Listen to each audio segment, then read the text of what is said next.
Today was a disaster. I mean, the past several days have been a disaster with the U.S. withdrawal from Afghanistan. First and foremost, I have long maintained, as has many other libertarian personality types, even some conservatives and many Democrats have always said it was a disaster to be in there in the first place.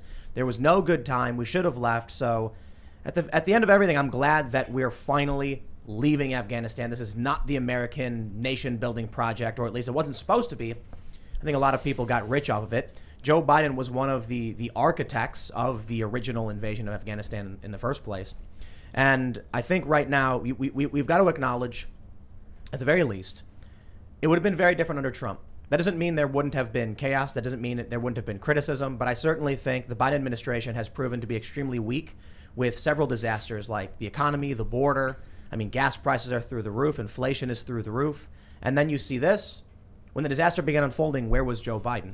Where was Jen Psaki? On vacation? Well, Biden came back briefly to give a speech, and actually a lot of people are saying good things about it, and it's kind of ironic because of all the things you could give credit to Joe Biden for, the last thing I thought anybody would praise him for was speaking.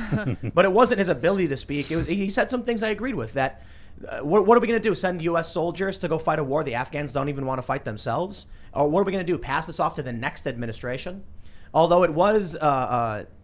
He tried to take responsibility, but also blamed Trump and blamed Afghanistan. So, all right, I'm not going to say too much. We're going to get into all that and we'll talk about it. China's reaction has been, I would say this is, what's the right word? I don't know. It should be taken as a warning. China's official state media said when war breaks out with Taiwan, the U.S. will obviously not be able to do anything to defend them. They didn't say if, they said when. So we're going to talk about all this. And I think there's some nuance here. I think there's a lot of people who are being very tribal, looking for reasons to criticize Biden. And I think there's tons of reasons to criticize Biden. But I think I'm always going to acknowledge someone doing something good or saying something good. We shouldn't be in Afghanistan. We should withdraw. He could have stayed. Glad he didn't. But let's break down exactly what's going on. We've also got some stuff with inflation happening. And I think, look, guys, obviously in the end, Biden's a disaster, complete disaster. But joining us today is political commentator Yossi Gestetner. Do you want to introduce yourself? Hi, thanks, Tim, for having me. My name is Yossi Gestetner. I live up in New York, and I've been a political commentator in the Jewish community in New York going back all the way to 2005 as a written columnist on a weekly basis and also on a podcast through a phone system. Believe it or not, there are tens and thousands of observant Jewish people who do not have access to the internet at home. So they rely on a comprehensive phone system which would serve as a podcast for news, information, entertainment. And I've been blessed to be a commentator there going back to 2007. And of course, I like to be active on Twitter a couple of hours a day, too much. But I think, Twitter is an interesting place to debate people, and to hear ideas and to get a message out there.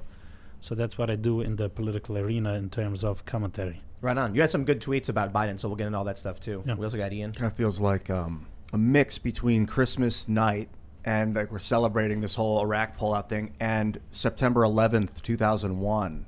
I was in New York, and after the buildings came down, we all got together out and had lunch, and it was like the most dazing, disorienting, chaotic feeling. And I kind of feel like a mix between that and Christmas right now with this Iraq thing. It's you mean Afghanistan? Yeah.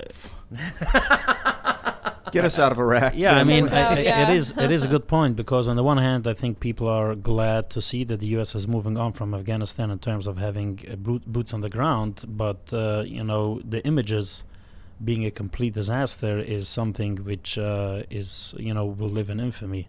So I think that's the contradiction between being a joyous time and a concerning time at once. Yeah. This will be interesting. There's also some interesting media stuff and media manipulation stuff I noticed in the changes to the Wikipedia entries to the Taliban, which I think have political significance. So we'll talk about that too. We got Lydia pressing buttons. I'm pressing buttons in the corner. I'm intrigued by what happened this weekend, and I'm really interested in what we figure out tonight. Before we get started, though, my friends, we have an awesome sponsor today. Head over to StrongerBonesAndLife.com, and you can get BioTrust's Ageless Multi-Collagen. We have it right here. Ian actually just put some in his coffee. It's really good stuff. It's unflavored. You mix it right in, and collagen is what makes your skin, your joints, your bones, everything stronger. The other day, I was skating down in the mini ramp, and I kept taking a bunch of knee slides. What that means is like you're going up the half pipe, you fall, and then you land on your knees. And I thought to myself, like, dude, I'm old. I better start eating better and taking care of myself. I started eating a lot better recently. It's been great, exercising a lot more, and I still skate every day. But I'm like, we got to up it. We got to do more. We got to eat better. And this is part of it. This BioTrust Ageless Multi-Collagen is really, really awesome. I also bought knee pads, because that just seems to be smart. But check it out. Go to StrongerBonesAndLife.com. You'll get a 60-day money-back guarantee. You'll get the healthy aging support of collagen in its ideal forms, the 5 key types that you need from 4 different sources.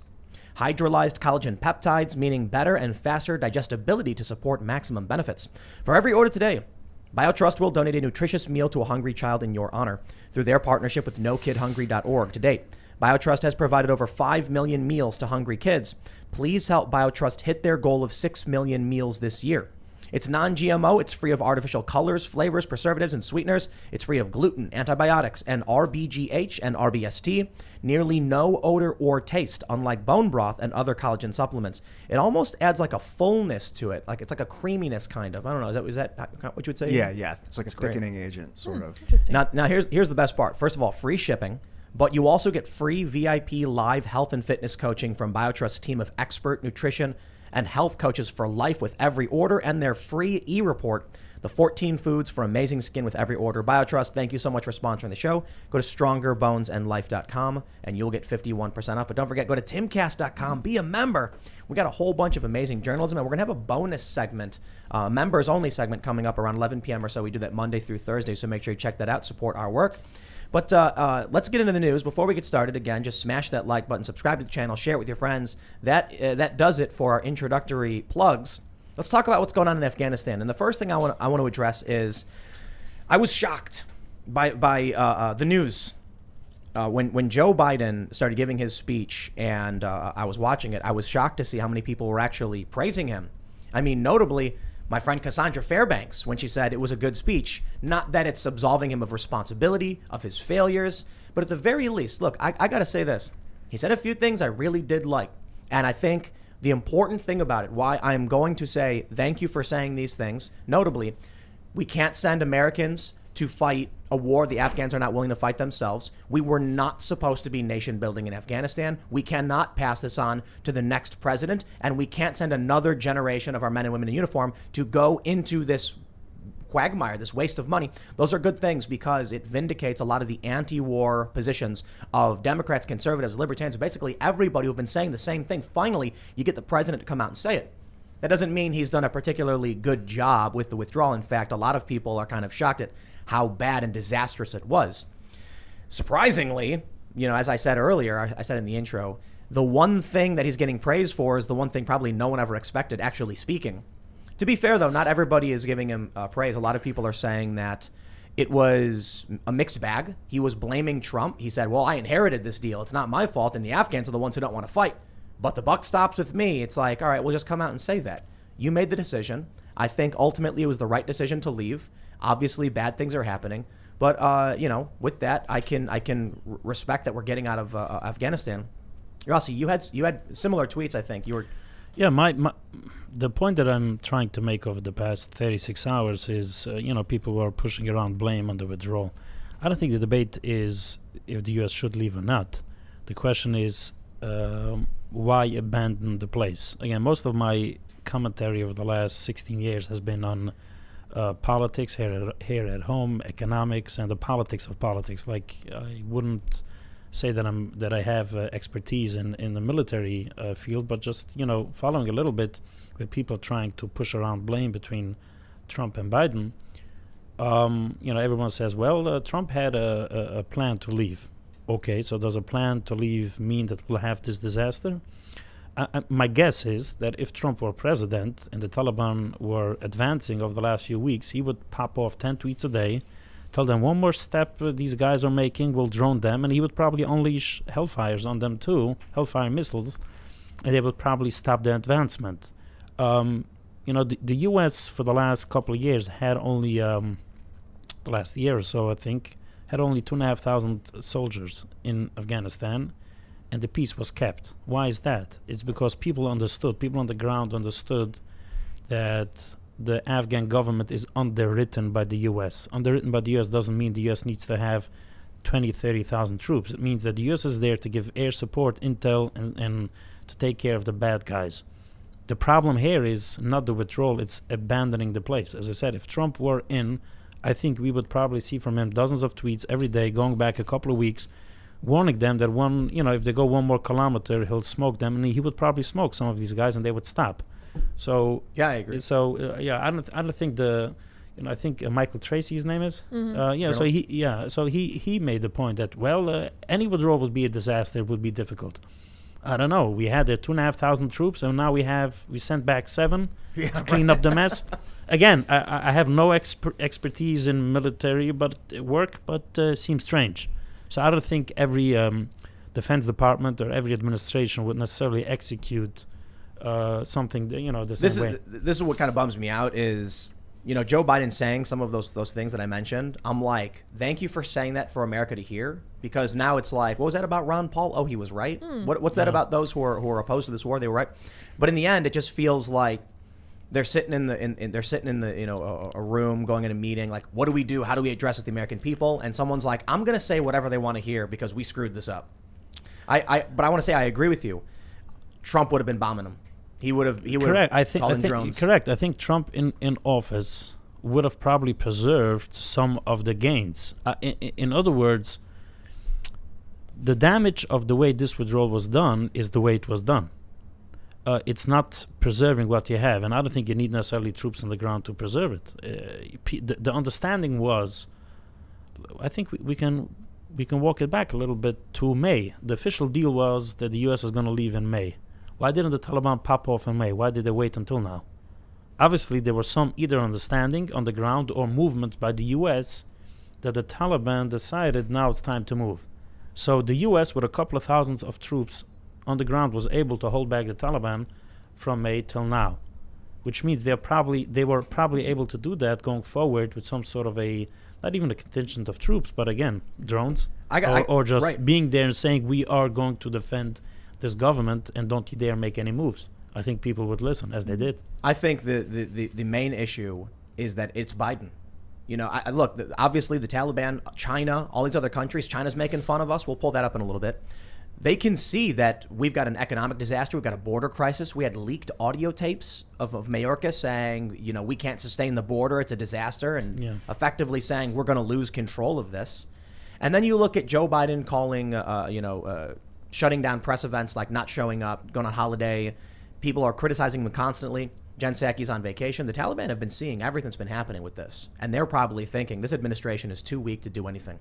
Now is their opportunity. So I think with Trump, like you're right, he would have been tweeting like a madman. And I definitely think, for better or for worse, Trump was viewed by a lot of people around the world with disdain and fear because he was kind of erratic.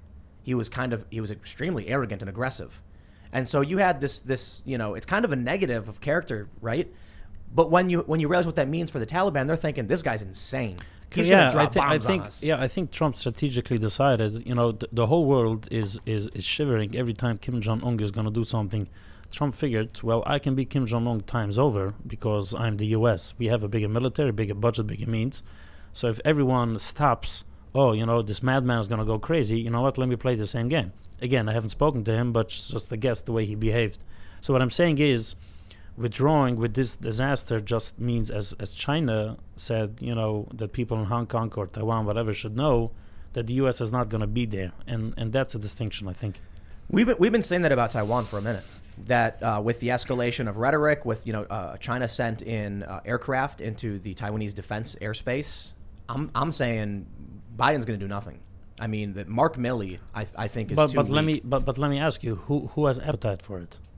War? To the U.S. to take on China. I mean, if the U.S. wants to take on China, China's main, I wouldn't say objective, but the main tool that they use is economics. They keep on investing in other countries. They buy up properties, infrastructure. They lend money to countries. We are busy, playing games here at home. So we can pin it again. I just want to challenge a little bit the thinking that Biden wouldn't do, but who would do, and who would back it? You don't think Trump would have lost his mind and sent in a bunch of military? I think there was a smaller chance of China doing something against Taiwan with Trump than it is with Biden or someone else. But again, I'm not making any military predictions. I'm saying if you look at China the last 20, 30 years, their main objective around the globe, I think they even have a deal with, they had a deal with Afghanistan or Pakistan. They have business. I think they're announcing support for the Taliban. Correct. Like they have support all over the place. And in the U.S., you didn't have, most people weren't even with Trump on the issue of balancing out tariffs and import and export. I want to pull up Biden's speech because I think we, as much as we can be happy that he said things, we got to call out the criticism and we got to hold him to his word, right? So let me just read a couple of things he said. When I came into office, I inherited a deal that President Trump negotiated with the Taliban. Under this agreement, U.S. forces would be out of Afghanistan by May 1st, 2021, just a little over 3 months after I took office. U.S. forces had already drawn down during the Trump administration from roughly 15,500 American forces to 2,500 troops in the country, and the Taliban was at its strongest military since 2001. The choice I had to make as your president was either to follow through on that agreement or be prepared to go back to fighting the Taliban in the middle of the spring fighting season. There would have been no ceasefire. There would be no agreement protecting our forces after May 1st. There was no status quo of stability without American casualties after May 1st. There was only a cold reality of either following through on the agreement to withdraw our forces or escalating the conflict and sending thousands more American troops back into combat in Afghanistan and lurching into a third decade of conflict. I stand squarely behind my decision. After 20 years, I've learned the hard way that there was never a good time to withdraw U.S. forces. That's why we're still there. We were clear-eyed about the risks. We planned for every contingency, but I always promised the American people that I would be straight with you. The question I have is, as he goes on to talk about American troops cannot and should not be fighting in a war and dying in a war that Afghan forces are not willing to fight themselves. Does that apply to every other country that the U.S. has military bases in? Does that apply to Syria? Should we be there? If Biden wants to come out and say these things that are going to be ear candy to people who are anti-war, I want to see him actually put up and follow through. And then, yeah, I mean, the U.S. has 25,000 troops in the Korean Peninsula, and so if Biden's stance is that the country locally isn't willing to put up a fight and therefore we should leave, then I guess the U.S. can save a lot of money. Withdraw from Korea, from any place, from Japan, whatever. It is in South Korea, whatever. It's an interesting point. That's why I don't think it's serious. I think what happened is they inherited this deal, and I think they hate that they did. I think, if Trump didn't negotiate the withdrawal because the American people wanted it, I guess what was it? Like Trump came in on like day 3 or whatever and told all his people, we're getting out of Afghanistan. We're done with this. I can't remember who told us that. And I think they were mad about it.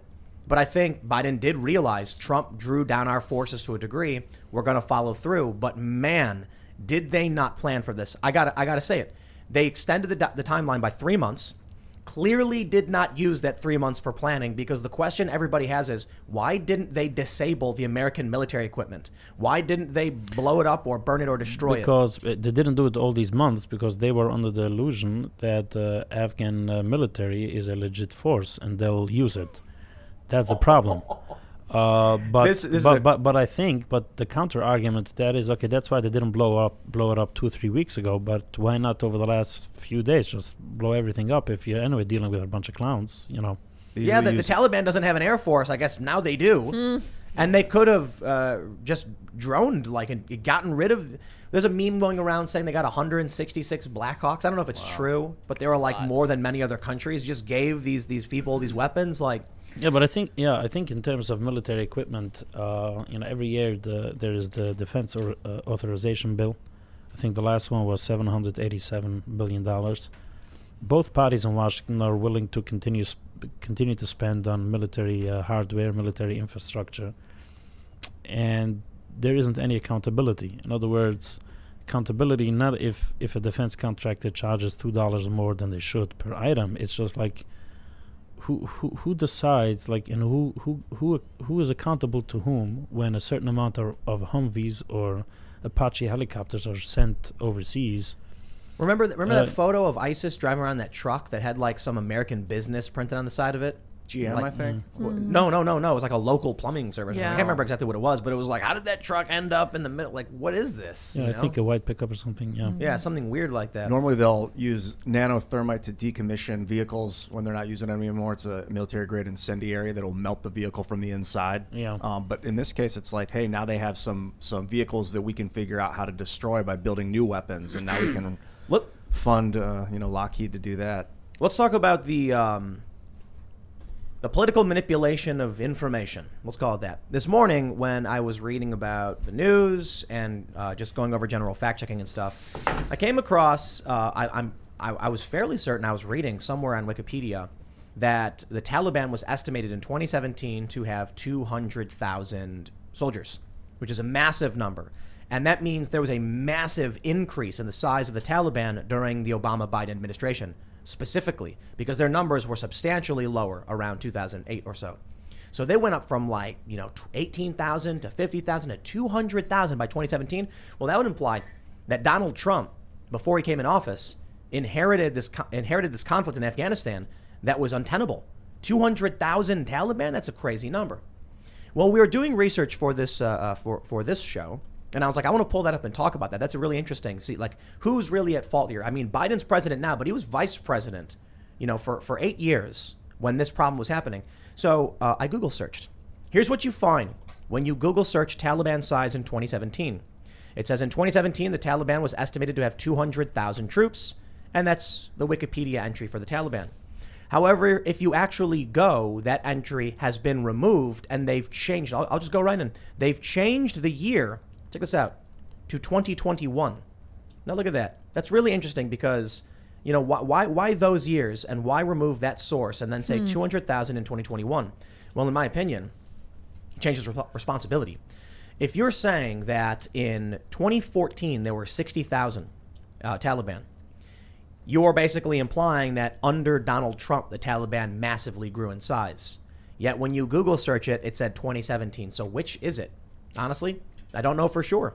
The sources have changed, and I'll tell you this.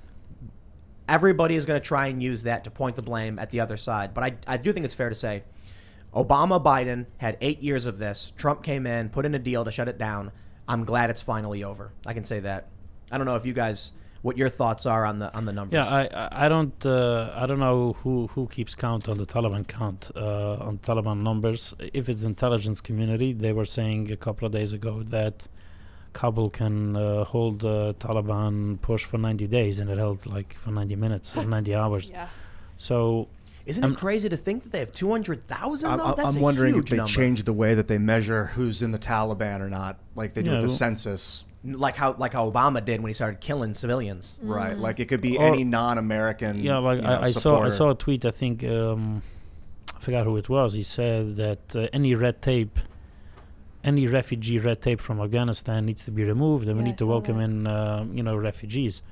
So I wrote, what's the process for the U.S. to protect against former Taliban members who will then claim they're refugees? It's not like the U.S. has a database of exactly everyone who was part of the Taliban. Right. So I think a lot of these numbers, whether they're more or less, I think it's just guesses, estimates, which if it's from the intelligence community, it's potentially flawed, as we have seen many things that they estimated about Afghanistan being totally flawed. So the source for the Wikipedia that says 200,000 is in January. Now here's the funny thing. Al Jazeera, the Taliban explained, they say on the 25th of July, 2021, and updated on August 15th, they mention, scroll right down, the group is believed to have 85,000 full-time fighters across the country and exert control over more than half of the country's roughly 400 districts. Why isn't this article, which is newer, used as the source on Wikipedia? Why was the data changed? It's good propaganda, baby. That's a lot of Taliban. Makes us look like the good guys. Isn't it crazy to think that we're in an information? I'm not going to say one is right. I'm sure someone will make their argument. They'll be like, oh, well, that was an official report, from, a military contractor or from the government. This is Al Jazeera. And then someone could argue, well, Al Jazeera's got resources in the region. They certainly have better access to the information, and they're going to know better. Everyone's going to argue. But I'll tell you this, we are constantly in the middle of propagandistic warfare. It's a horrible reality of the world we live in. We used to have TV commercials. Now it's constantly they're changing history. You know, the news breaks. It looks bad for Obama. So they had 4 years. Hey, the estimate 200,000. They removed the 2017 number. Now it seems like But Trump's again, fault. who is looking at Afghanistan as a project in the through the perspective of whether it's a bomb or not? I think the average person who follows the news zooms out for a moment and says, you know what, it's 20 years. There've been many presidents, and even Biden. You know, Biden didn't come in as someone saving the day. He was a senator for I don't know how many years that Afghanistan was going on, and then he was vice president, so he wasn't an onlooker. He was there for most of the time. So I think the typical person who follows the news a little bit thinks of Afghanistan as a total mess all around. This party, that party, it doesn't matter. It's like it's a mess, and I think people are left scratching their head. Okay, we had there only 2,500 soldiers there for a while now, and the peace held. So what happened now that everything went to hell in a handbasket? I think just from a practical perspective, not necessarily political, people would wanna wonder that rather than exactly when it went up or down. Might be it was costing us $40 billion a year recently, up to now, like a couple trillion since we went in, $2 trillion, I think. So maybe it's just like bankrupt times because of COVID. So The economy's not doing too we well. gotta cut costs. I gotta say, I really love the meme posts where it's like the school children in Afghanistan, and all of these establishment Dems are like, these poor school children now can't go to school, and the girls are running home, and then someone comments, none of them are wearing masks. Like, where's the priority for Afghanistan for these kids or whatever? Not that I think that's actually the main priority. Yeah, you want to hear an interesting number? A couple of months ago, when people debated handing out another $2,000 in stimulus, the Democrats wanted $2,000 per family or something, and Mitch McConnell was willing to give only $600. This was a big fight before the Georgia runoffs. If you take $40 billion and you hand it out to Americans, $1,400 more, you can actually give it to 28 million American households.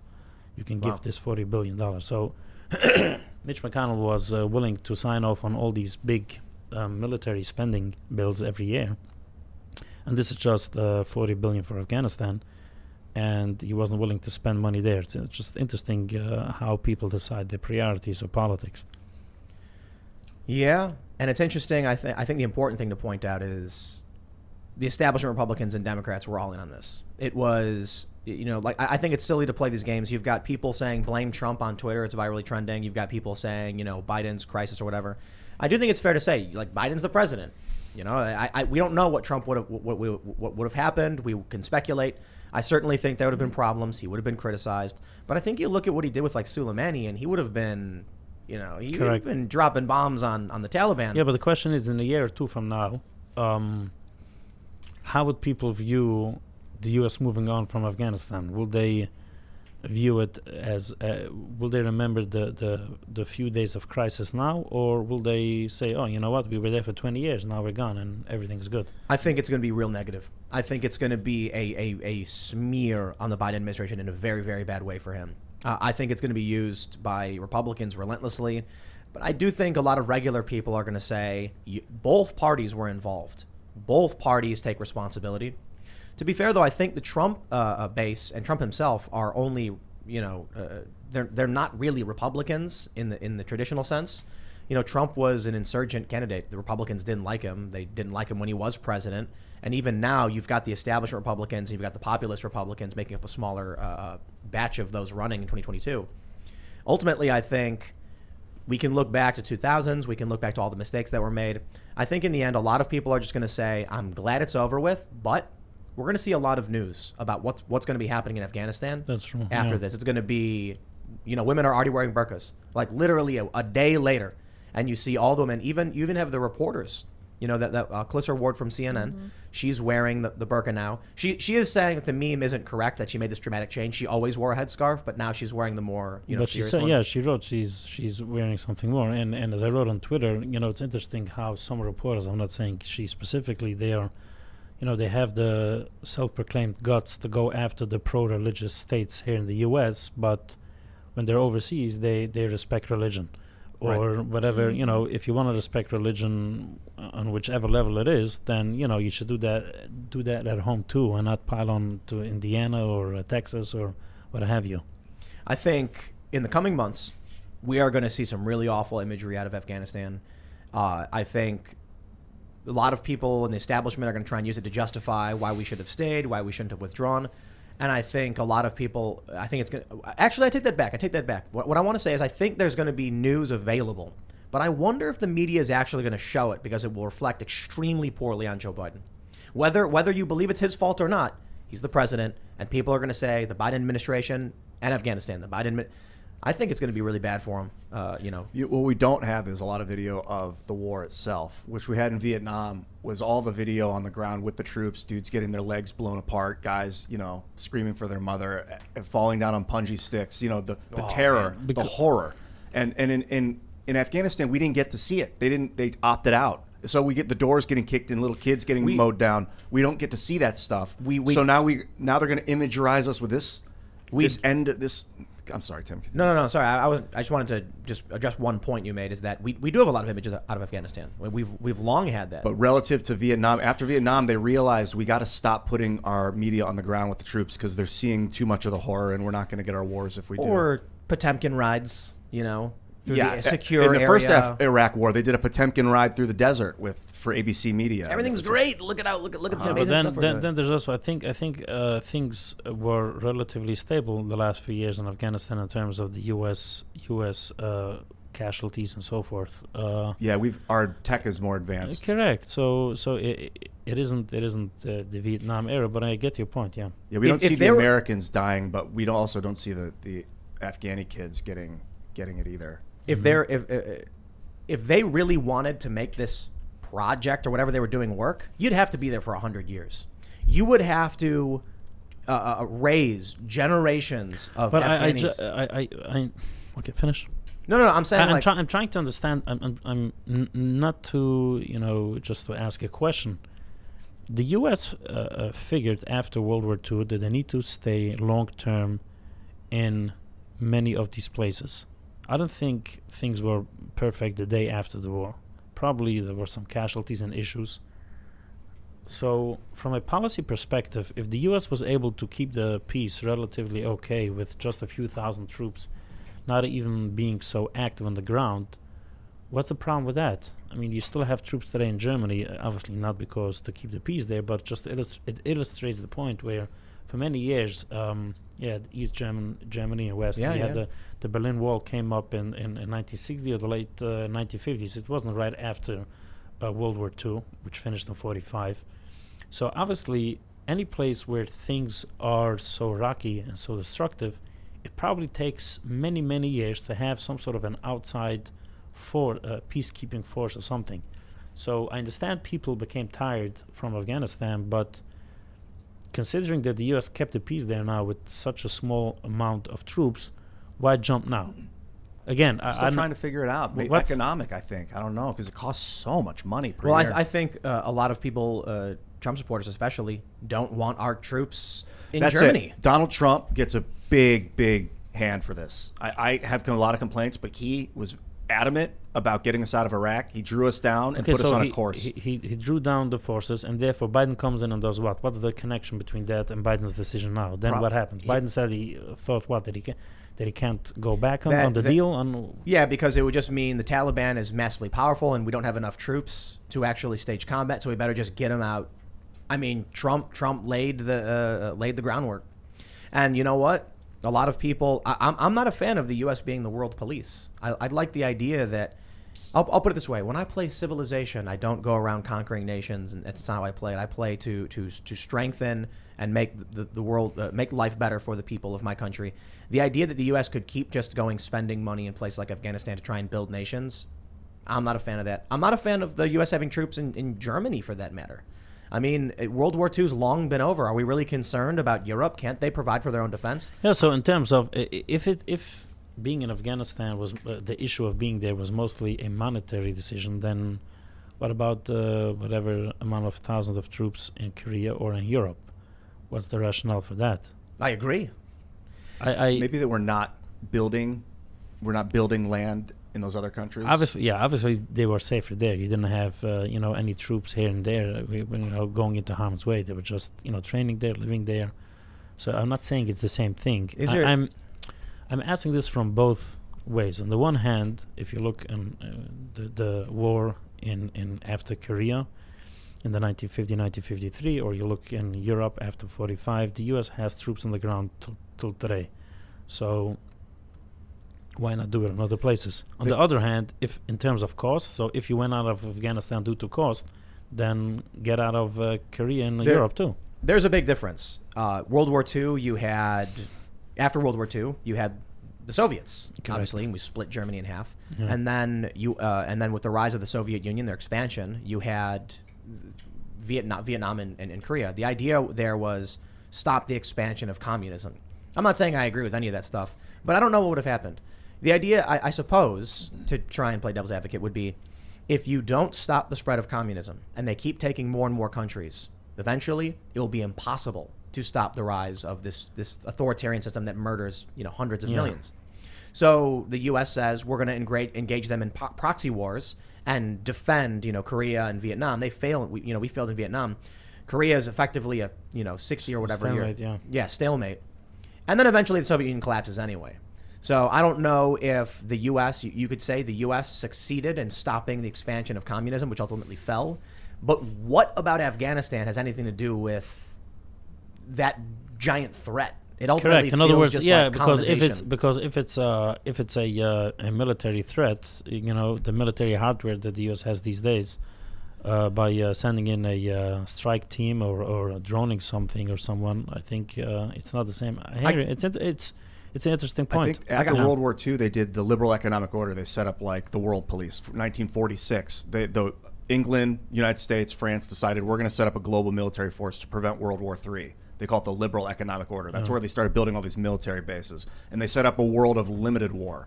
And Henry Kissinger, for instance, is a huge proponent. But I think we've eclipsed the age of limited war. It no longer makes sense. And it no longer makes sense to have all our troops in a centralized spot. They're too vulnerable. We do our things from drones from Good. far away. So I think you can cut back from Korea even more and come on from Europe.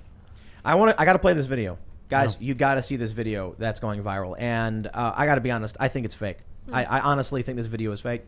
It's a video. I'm going to play it. For those that are listening, I'll try to explain it. Where you see a man in uniform. I got to be honest, like, it looks real, but I just can't believe it. There is a man in uniform with a bunch of Afghan security forces doing jumping jacks. And one guy can't figure out how to do a single jumping jack. You jump and you clap your hands and you put your hands down. And he's like going like this and he's shuffling around. The military guy, he looks like an American soldier, just like almost gives up. Watching this video of these guys not be able to do jumping jacks. The tweet is it's from some user tweeting to Jeremy Boring. We tried to train them. I said, how the F is this real? What the F were we doing in Afghanistan? They're not even jumping jacks. Have you seen the video? No. They're not doing jumping jacks. Like the one guy does like a weird shuffle, and it's like I don't understand. Watching this guy try to explain to them and just be completely exasperated, it's insane. I could not imagine trying to deal with creating a military out of people who can't do a jumping jack. Now, I don't blame the people of Afghanistan. This is not their world.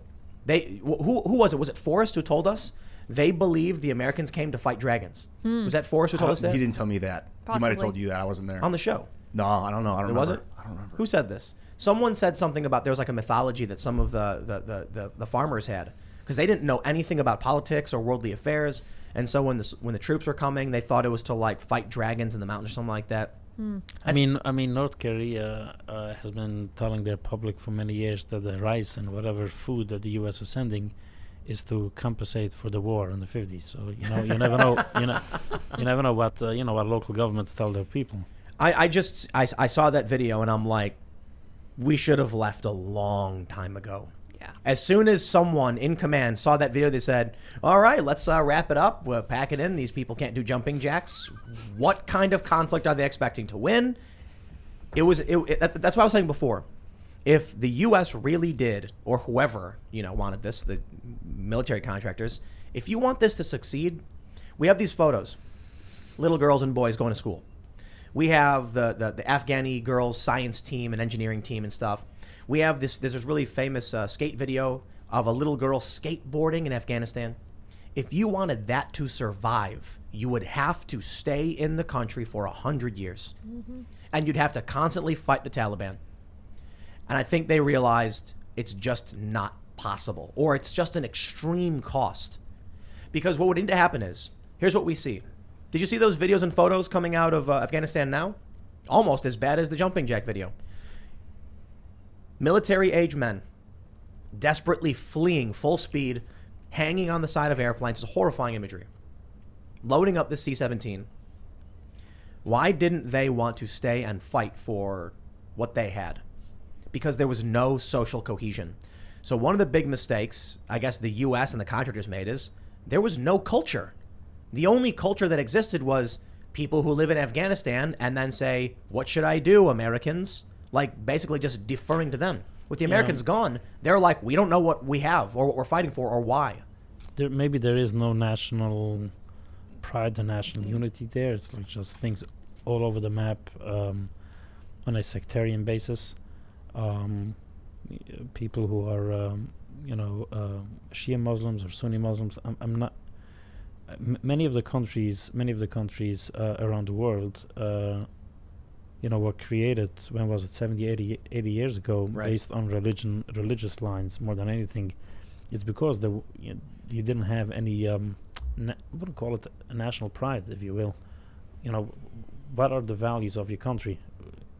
Just because I live here and someone decided to make a border there doesn't mean that I associate with a person living 10 miles up. A story. That's what the people of Afghanistan lacked. And the U.S. is losing it too when we see like the 1619 Project and critical race theory.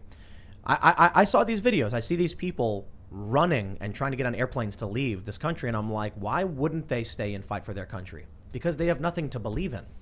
There's no great story of the evil that they triumphed over.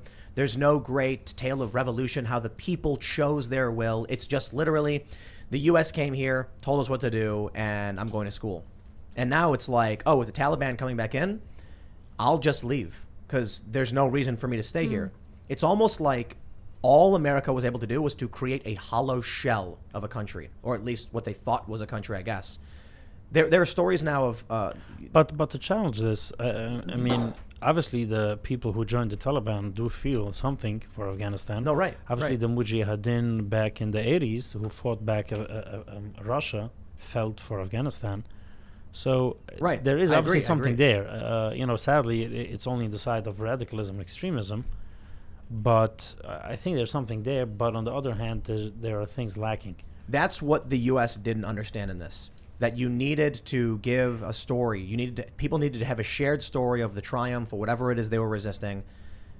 But it wasn't delivered. And I don't know if it's possible. I don't know if it's possible to instill like a great story and teach kids.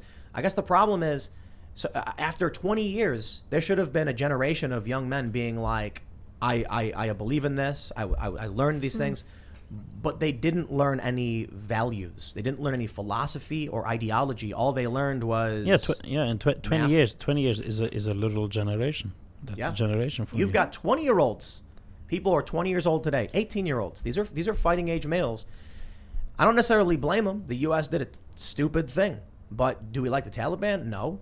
Already, women are back in burqas. The schools, apparently, we're getting reports the little girls are running back home. They can't go to school anymore. That's horrifying. The thing that's going to be imposed on these people.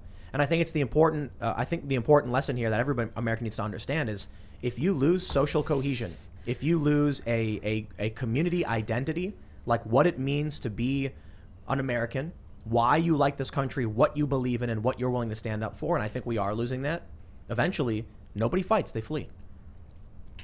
Absolutely. I think it comes down to the fact that you cannot give someone something and expect them to take as good of care of it as they would if they had earned it themselves. This is true on the personal level, and I think it's 100%, if not even more true on like the national level. So when you give the Afghani people, something and expect them to take care of it, they're like, well, I didn't have any part in this. I don't have any investment in this. There's no reason for me to fight for this. I got a better analogy. And I'm walking down the street in Chicago. No one will ever give you a free CD. That's not true. People do. But most people don't. You know why? What happens when a guy's like, hey, man, you want my CD? He asks you for money after that. No, people throw in the garbage. Oh. Normally So they'll be like, hey, always you like it? sell it. Cool, man. It's a buck, and it's already in your hand. You're like, we They just hand gave you, it to me, dude. Right. They hand it to you and they'll be like, okay, $1. The funniest thing is they still do this in some places, even though I don't have a CD player. But the point is, 10 years ago, because I'm an old man, they nobody wants to give you free music. In fact, I had a lot of people in the industry would say, those guys, it's exactly why they don't sell it. You don't value it if it's handed to you. You have to give something and then value Exactly. what you exchange. Exactly. But the U.S. did spend a lot of times to train people. Gave them a force, so to speak. They couldn't do jumping jacks, bro. I wonder if This that's video, nutrition. dude. If these people are like from an era of really bad food and water, and they No, just I- don't have the intellect. It's I 'cause- I don't think it's food and water. I think these are older guys. They look like they're probably in their late 20s to 30s, and they've never lived in this world. Like, imagine if someone came to you right now, Ian, and said, they wanted you to be a boxer. Someone would be like, Right. okay, do it.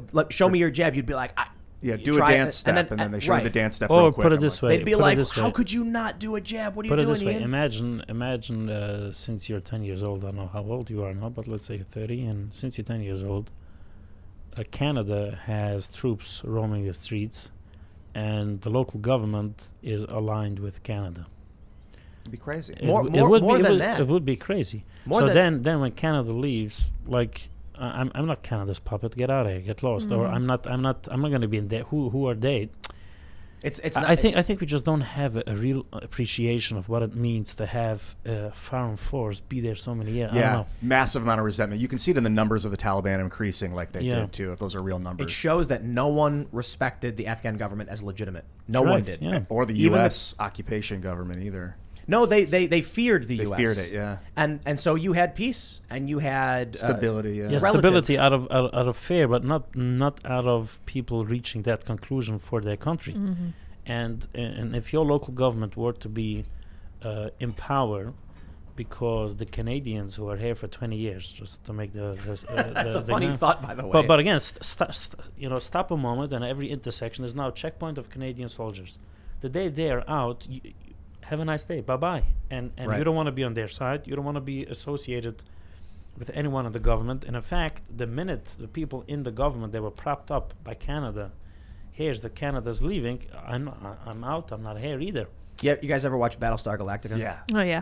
Have you ever seen it? it's good. There's I'll just weird. there's a season where they find a planet and the Cylons. You know what I'm talking about? The Cylons basically enslave the humans. I And saw the then first season.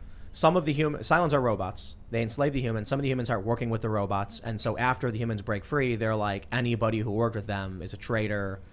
Imprison them, throw them in the brig, or kick them off or whatever.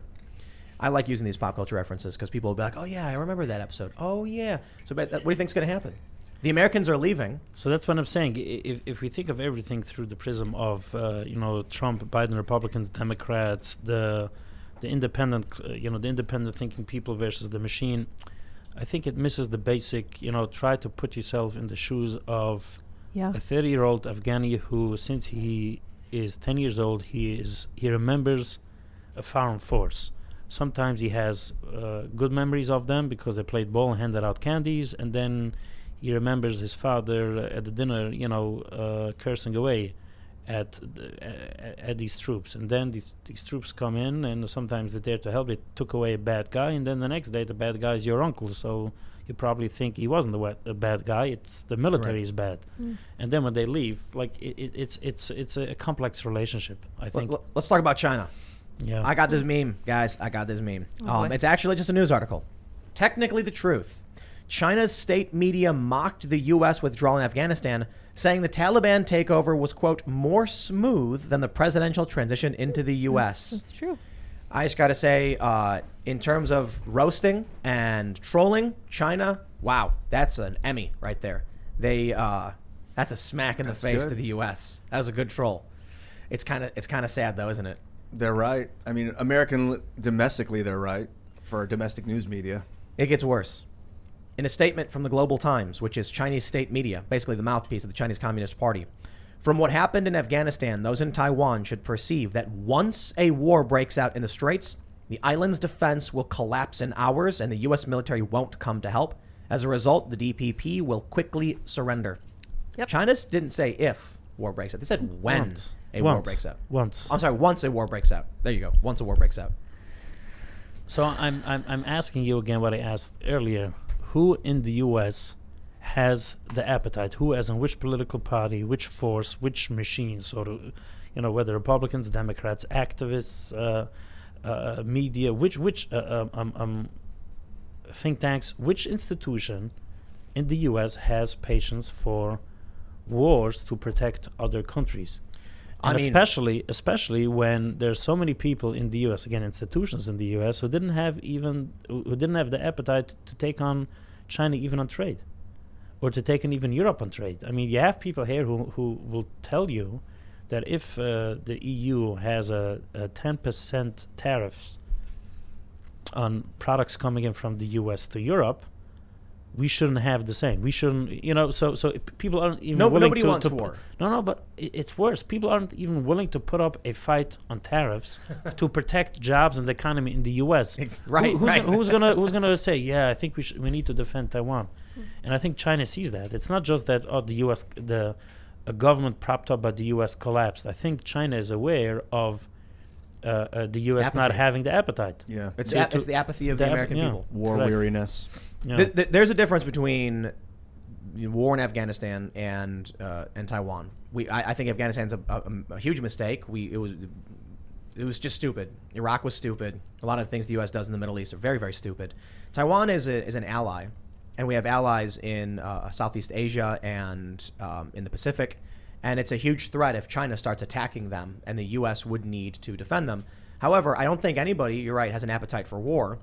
But I don't think you need to have an appetite for war if you have a president and administration strong enough to just set that boundary that can't be crossed. And I certainly think, as I stated with the Taliban and what we're seeing now, you look at the economic crisis, you look at what did Joe Biden just do? He increased food benefit payments. SNAP, food stamps, 25%, yeah. Which says two things. One, more money being given out, which is already bad for the escalating inflation. And two, it shows that inflation on food is here to stay. Now they've got to increase it, and they're saying it's because they want to make sure people get more nutrients. Okay, well then you're just giving more free money away. So people are going to be less incentivized to work. You mean to tell me? I mean, the Taliban certainly noticed the weakness of the Biden administration. But you take a look at what China knows. China's engaged in cyber warfare. They got a great intelligence. They are very powerful, and they're looking at this, and they know exactly what they can and can't do. And right now, I think this statement they're putting out, they're not joking. They're not this is not meant to intimidate.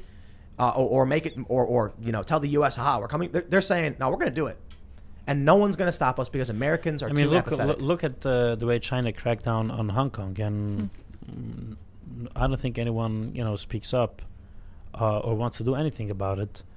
The reason for it, I don't know. But this is how it is. Maybe it is because of the U.S. was so heavily involved in these two countries over the last 2 decades at a steep cost to the country in terms of soldiers dying or being wounded, and you have families suffering, and people don't even know to what end, to accomplish what. So people just become tired. It's like a game almost. Yeah, and I think there's also a different level of patriotism today versus many years ago. I think this also plays into a lot of it. I think a generation or two ago, people were more willing to fight for the country. I think today you have it less. What's the reason? I don't know, but I think this is a factor. So if people don't have the appetite to fight for their country, I'm not saying what people tweeting for their country. People think that's considered fighting. Standing up to Trump, tweeting for the country. Resist. Then why would they want to be involved in Taiwan and China? I don't know. That's why I wonder. We asked this question of a lot of people.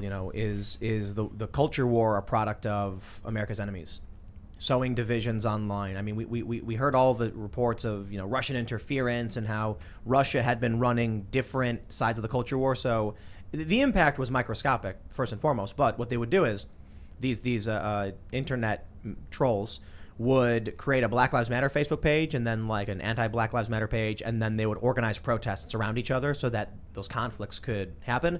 Granted, it doesn't seem like they had a tremendous impact, but when I look at what's happening in the U.S., how about this? What was it, Colin Kaepernick, I think? complained about the American flag shoe and they banned it. Mm-hmm. Yeah, Betsy Ross flag. That is one of the most psychotic and insane things I've ever heard. One of the symbols of the founding of this country. When you lose that cohesion, you fall apart. And now look at where we are. You look at Afghanistan, no social cohesion, no national identity, and they just collapse. No cultural identity, except for the Taliban, of course, and they sweep in like that because they've got a passion for their cause. Now you look at what's happening with the 1619 Project, wokeness, critical race applied principles, and you have an entire faction of people who don't like this country. I'll tell you this. I think it was it Jimmy Fallon? He did, was it Fallon? He did a census data came out, and it shows that for the first time, the white population has shrunk, and the audience starts busting out clapping and cheering. And then he looks like, why are you, like, what? I didn't watch the whole show, but I saw that clip, and it was, why were they clapping for that? I mean, probably 80% of the audience was white. No, right. Yeah. Like, you think about the self-destructive nature of these white establishment liberal type personalities. But I think a lot of the conversations in this arena, I think, is also people are just bored out of their mind, and they're looking for reason to belong somewhere, someplace, and to accomplish. Like, why not go help a local soup kitchen? And they get involved in, instead of saying Yiddishtism, stupidity. Like, you're not changing anything, and then they sit there and clap. You're clapping for what? It's strange. But how about we all agree that China is a major threat, and we can rally around defending, the people of Taiwan, or standing up for them, or having a cohesive message of, we will defend our allies. Instead, it's just, I don't know, man, ragging on people based on their race or gender, or just self-loathing and hating themselves.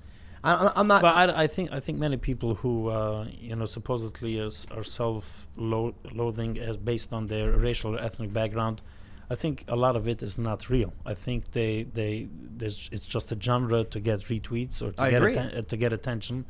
I mean, it's not legit. I mean, probably 95%, in the past at least, 95% people in the U.S. would live in communities that reflect their own ethnicity or culture, or marry into families that fit their culture and ethnicity. So a lot of these posts and videos and articles, I think, is just people looking for attention, to be relevant. They want to get along on the bandwagon of something. But the point is, it shows that we have nothing that unifies us. It's what unifies us is our hatred for each other in this country. Okay. And so you have the culture war left and the culture war right, and there's some overlap and weird. It's like we should draw a map. It would be so interesting. maybe that's the byproduct of having peace and prosperity. You don't have the worries and concerns that we do, though. We have China, we have Russia, we have Iran, but then we are so partisan these days that people would take positions on foreign policy based on which president can get more credit or more hits over the head, figuratively speaking. So it's what I'm saying is, going back to the 70s and the 80s, even people were scared from the USSR at the time. Right. I think the minds of people were busy with the well-being of the U.S. But I think we live for a generation already in a situation where there's a lot of peace and a lot of prosperity. Okay, fine. I mean, there's been 9/11 and other stuff, but relatively speaking, it's not. People don't wake up every day. You have this big Russian monster, the big USSR. They tried. Yeah, but people don't feel. People don't feel it this way the last 20, 30 years. So you have a whole generation, our generation, being raised spoiled brats, and we have the world at our fingertips. And then we see people writing interesting articles, and they get the retweets and the likes, and they get invited on TV, and they want in on it. Yep. It's a shame, because so much of this energy can be used on bringing people together on concerns that are legitimate, concerns about take the issue of police brutality that's very popular in the liberal field. I think at this day and age, I think a lot of people will admit that there are reforms that can be had in law enforcement.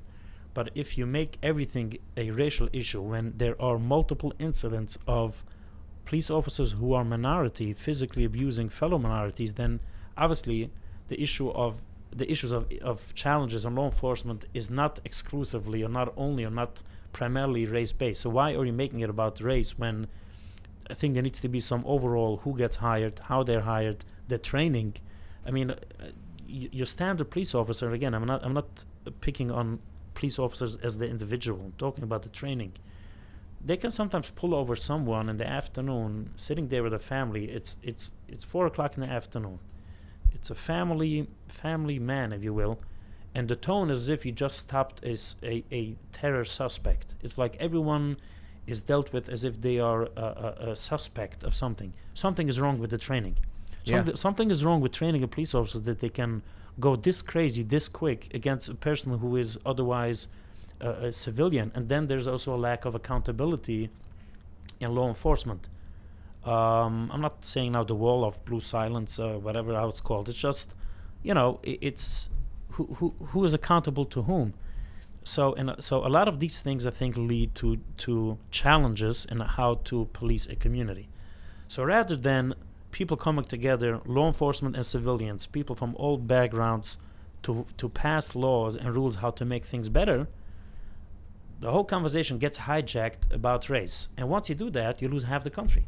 Yep. And that's why, again, let me just wrap it up with this. And that's why we're debating today, in 2021, the same issues of police brutality that we did 20, 30 years ago without much change. I think we're missing cohesive suffering as a society. We have or suffering or worry or concern, such as you had with Russia 34 years. The Russia thing helped a lot. Like fear and worry is helpful, but real suffering is undeniable. Like if I'm suffering and the police officer are both suffering because we're both looking for food, I'm like, okay, we're both in a bad place. You have it a little worse because you've got to go fight guys for a living. But at least we can agree we're both suffering and we have a shared focus as a species to get food. But now that's completely, in the United States, there's no suffering. I have to induce it on myself. Psychedelics make you suffer. Correct. Even basic crime rates, however bad things are the last 12 months, if you want to compare it to the 1990s, 20, 25 years ago, it's beautiful. Again, God forbid, any single person getting attacked, I'm not speaking about the individual victim. But again, as a society, it's generally more safer to go out on the street. People have less worry as they had 20, 40 years ago. And I think people are just going crazy. No, I think you got to rephrase it.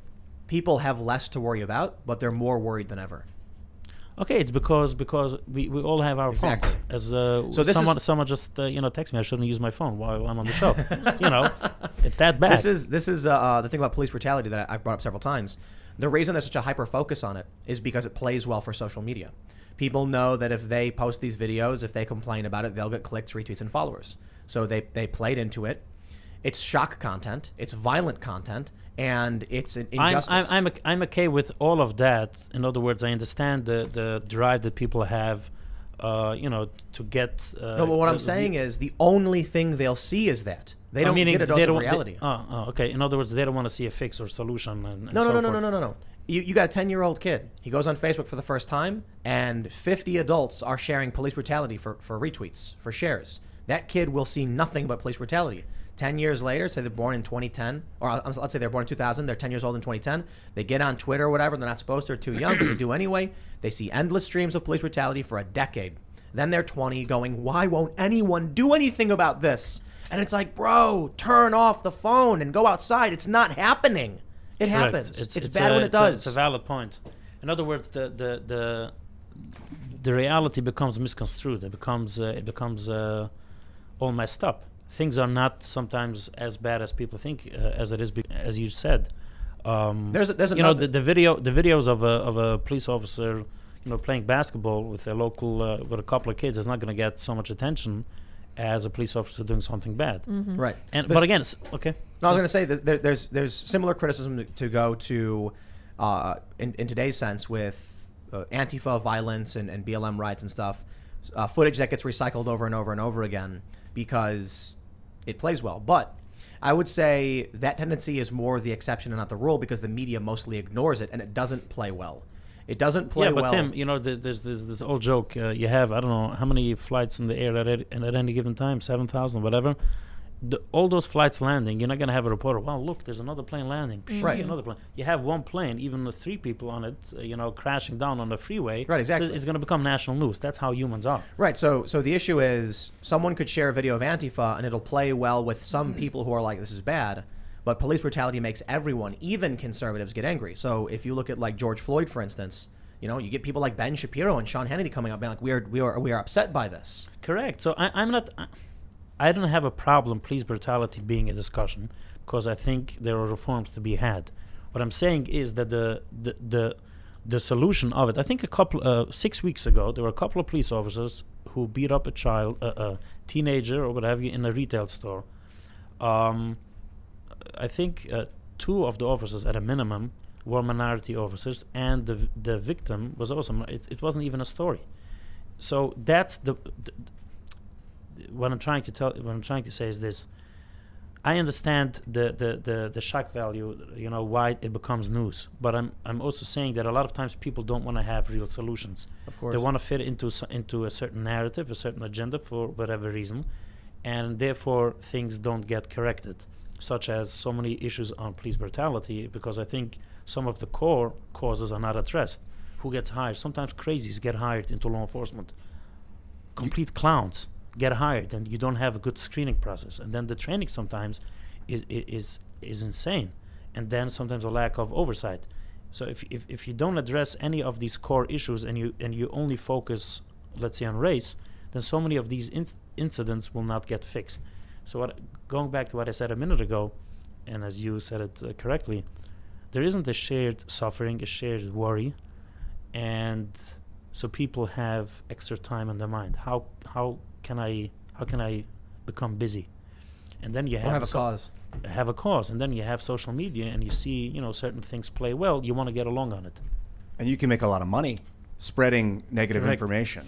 You get Correct. very famous very quickly on the internet because that stuff spreads like wildfire. negative information or information that's very popular at the time. It's like, if you notice in institutional media, you know, I have it sometimes in the private practice, when clients retain me and I need to work with them on media outreach. It's like, if you want to pitch a story to a reporter, if no other journalist picked it up, that journalist is going to say, no, I don't know, why will I do it? And sometimes if one person has it, everyone has it. So people like to jump on a narrative, a bandwagon. Yeah. It's an impossible problem to solve. You know, mentioning the negative money cycle, the negative news cycle and the money made, because I mean, what are we doing?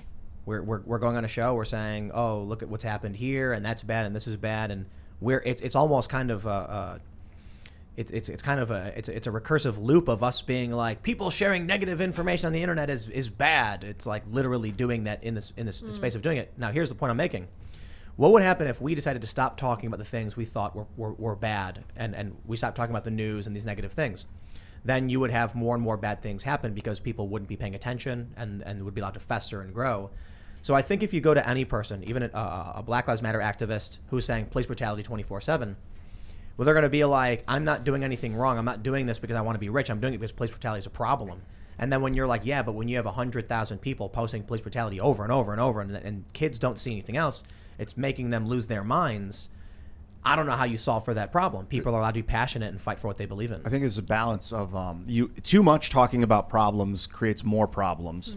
Not enough talking about problems creates more problems because they're not being addressed. So you want to address them and then solve them, and then not address them anymore, unless there's still a problem and the solution didn't work, and then you got to readdress them and address a new solution. Right, but up the equation. A problem without a solution is basically lighting yourself on fire. But the bigger problem is, again, let's talk about a problem, is that people sometimes don't want a solution outside of a set narrative. Right. I think that's more destructive than people talking about problems. I love that. Then we can debate the solution as opposed to debating the Yeah, problem. We know correct. what the problem is. Yeah. A lot of times. And But people don't want to have. People don't want to debate the solution. I have a friend, a very, very liberal friend, and I told him that police brutality has many factors not related. Police brutality has many factors not related to racism.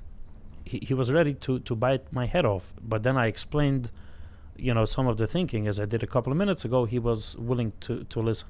So I don't think the issue is, you know, we can talk about problems all day: China, Taiwan, inflation, the border, Afghanistan. But I think where people get stuck is having constructive conversations about solutions. It's also good to debate problems because sometimes you'll see a problem in a different way than someone else. I think a lot of time with critical race, especially that some like Robin DiAngelo, I'd like to have her on the show and talk to her because I think she sees the problem differently than I do.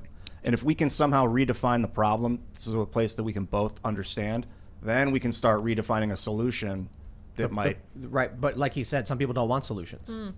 And I don't think she does. She does not. Maybe. She doesn't. She says But people- everything is racist no matter what. She makes money we off it. change, like what we want can change. So she will one day start to want solutions. And give up all our money. This Maybe, brings yeah. me, yeah. This brings me to another point.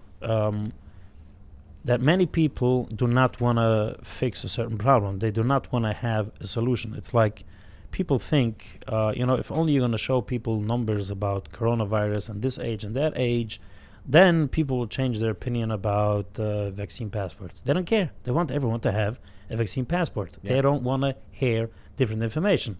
And if you give them information from the CDC, it's this, they give you the buzzwords of you're spreading disinformation. Some people are sold or hooked on a certain narrative, and they don't care about fixing it. I'll give you an example. So during the Mediterranean migrant crisis, it was the migrant crisis because even the UN came out and said, let me start over. So we had this crisis, I'm sure many of you are familiar with, where you had a lot of people from Afghanistan and Syria and Iraq and other Middle Eastern countries fleeing through the Eastern Mediterranean, from like Syria into into Europe and things like that.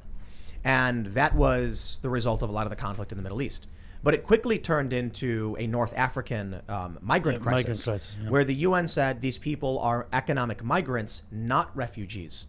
Now, I made that distinction when I reported on it. At the start of the refugee crisis, I'm like, refugees are fleeing from the East. Then later on, it was like the latest information says they're actually coming from North Africa and they're coming, into Libya. And then they're trying to come into Europe. These are not refugees for the most part. They're economic migrants looking for work. I had a friend who was posting all this activist stuff. And I was talking to her, someone I've known for a really long time.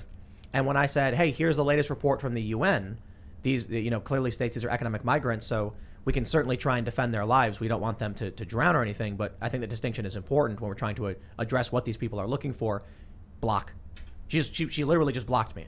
She did not want to hear the truth about what the UN was saying about this crisis. So a friend of mine blocked me. That's how entrenched in ideologies people are. They don't want a solution. They don't want to know what's going on. They have this tribal desire to say, I'm on the right side of history. This is what my community says, and nothing else matters. And so what happens when you have an ideology like that? It's basically a religion. You'll never stop, even if you win. Not with text. You can't convince those people with text. You got to talk to them. And you got to hit them when they're not expecting it with your voice. Real subtle and like in your tone that's very like cordial and understanding and calm and committing. And then all of a sudden, before they realize it, they believe what you said. But I think the person who blocked Tim is the person was probably worked up about a certain cause, and Tim was just there, taking it away. Now what? Right. Which takes us back to what we started discussing 10 minutes ago. People lose a sense of belonging or accomplishing. Waking up in the morning, fine, you work, you go to school or whatever you do, you have family, and then what? People like action in terms of activity, accomplishing. It used to worry about something, didn't have anything. It used to be religion. Yeah. It used to be that making sure you were doing right by whatever your religious doctrine said.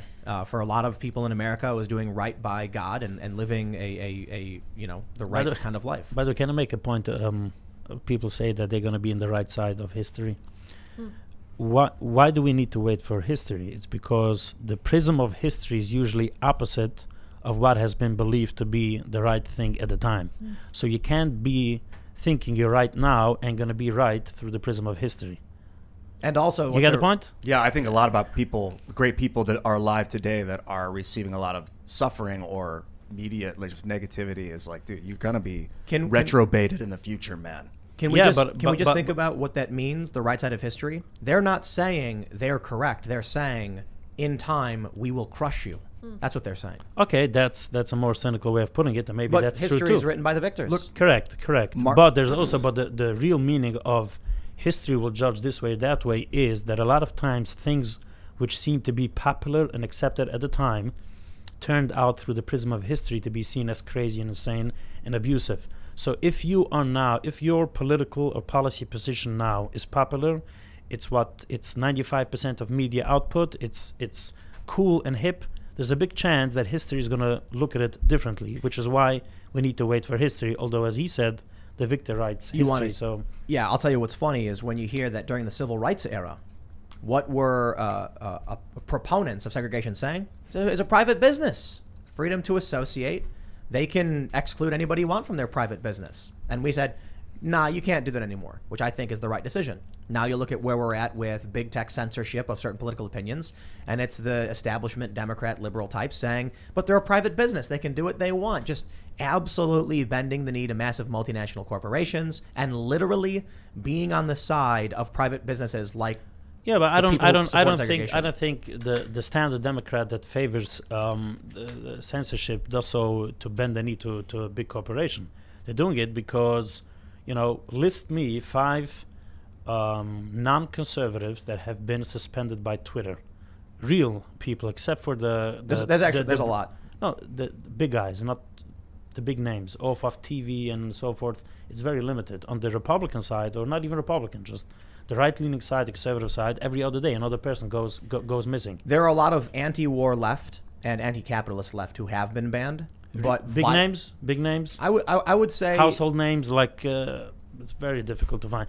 You have who's the person who made that head from Trump? What's her name? Oh, Kathy Griffin. Yeah. There is not one conservative, not one person in the right side of politics, not the right as conservative or the right-leaning side, that can do anything that she has done and still be alive on Twitter. That was pretty brutal. And not well, just she got that. banned. Not just, she's on Twitter still. Yeah, Isn't she? she's still. And the same thing. What's his name? Keith Olbermann. Oh yeah. Oh my gosh. No. The he's abusive. I like to tell people like troll or mute me. I like to kid around with people. If someone is out there on Twitter and takes it personal, okay, I'll stop.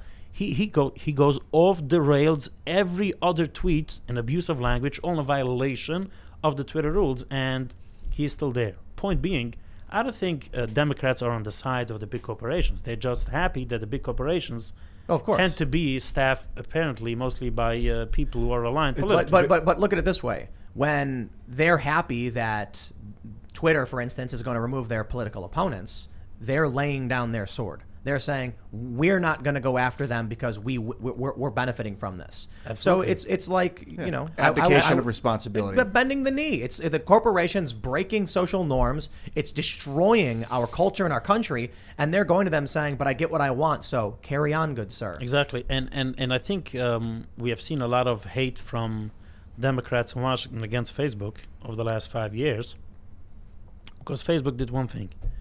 They treated Trump in 2016 as a client, and they worked with him.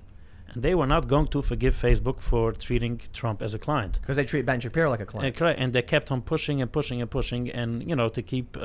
Facebook kept on getting much more heat from Washington than the Twitter. And I think it's just payback for how they were. And not only this, I think people think that Trump won. He had these narrow wins by utilizing Facebook as an instrument. And people don't want to forgive Facebook.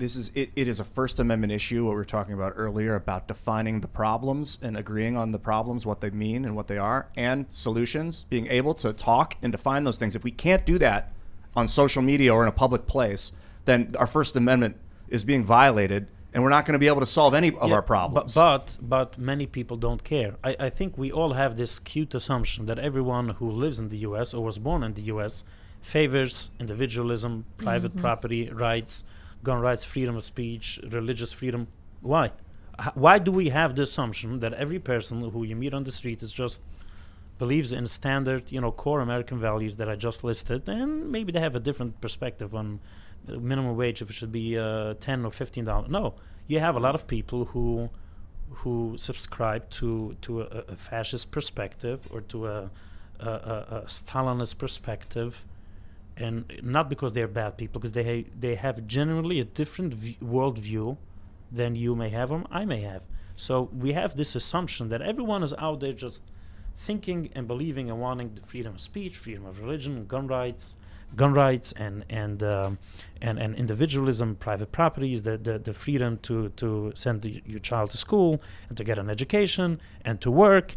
And we'll debate, if we need to have a lockdown for a week or... No, many people do not want that. They absolutely do not care. They do not share the same values as you do on these basic American principles that were popular a generation or two ago. So then you tell them, well, you can't debate it. Okay. They don't care. They don't care. I'll just stress this too, and it's the establishment Democrats for the most part. My favorite example is that when you ask an independent voter or Republican how the economy is doing, they'll say fairly bad. Democrats say fairly good. But if you actually look at the data, it's like really bad. Yeah, but this I think this can be influenced by what you said is it's become a popular buzzword, the tribalism. What I'm saying, but they're adhering to the authority, the media. The media and the system and the political establishment say it's true, so it's true. The critical thinkers who are like, show me the evidence. This is, I think this is why you get the culture war break apart with left and right as it is. Establishment Democrat types will just say something today and then contradict themselves tomorrow. They'll scream and cry about a conservative doing something and then do it themselves because they don't care about principle. They care about following the authority. Correct. I wrote this on Twitter a couple of times. One of the people who attended the Obama birthday party released videos, and she apologized for releasing the video. Erykah Badu, right? Yeah. So I asked on Twitter, why do you need to apologize? I think other people should release videos too. Like, if you think that you have done something which is okay, release the video. But they want to hide it. They want to deny that they attended this event. Why? Probably because there are people there who favor lockdowns, who favor vaccine passports. It has nothing to do with, not because they're concerned about coronavirus. They have a certain worldview of how societies need to be run. And it doesn't mean that they personally fear coronavirus. If yes, they wouldn't go to the event. So they're being a fan of, let's say, the vaccine passport to many of those people is not out of fear of coronavirus. Many people are worked up. To many people, it's just they think that this is how society should run. There should be a stricter regime about vaccines. So those people have no problem going to an event next day without a mask or something. It's because they don't have a problem with it. Rules for thee, but not for yeah, me. Correct. There's a simple question that I think all of you can benefit from. Ian. Yes, Tim. Do you think vaccines are good things? Well, I mean, a vaccine done right, yes, is a good thing. Do you think that people should have the choice to make medical decisions for themselves? Often, there are situations where emergencies may require that people submit to authority for the greater good, which is terrifying to say. Are you saying yes or no? Should people have the right to choose medical decisions about what they do with their body? Sometimes. So the answer is no. You think it's I mean, rights are given, So people should. You're saying people should not have the choice. I think that in a free society, yeah. But if, you're under martial lockdown and like cholera breaks out and you're able to vaccinate all the people, all right. It's simple. then you kind of got to do it without asking. Absolutely. It's really simple. Ian, you're an authoritarian. Sometimes there's sometimes there's value to staging authority. Yeah. Libertarians typically don't take authoritarian positions. What are you going to do if you have 7,000 people and they all have a vicious virus that's mutating and making them bleed from their eyes, and you have the vaccine, but what are you going to go ask everyone for their permission? Yes. That's not how it works, dude. That's not how smallpox worked. That's sometimes there's an emergency where so you accept authoritarianism sometimes. But the problem I have is I think people are overblowing COVID. Can I hold on? Like the challenge with you, Ian, is you can't just. You're trying to get a black and a white answer, man. That's just not the way things work. People should have a right to choose their own medical decisions, and they should go talk to doctors about what makes sense for them. What about the smallpox vaccine?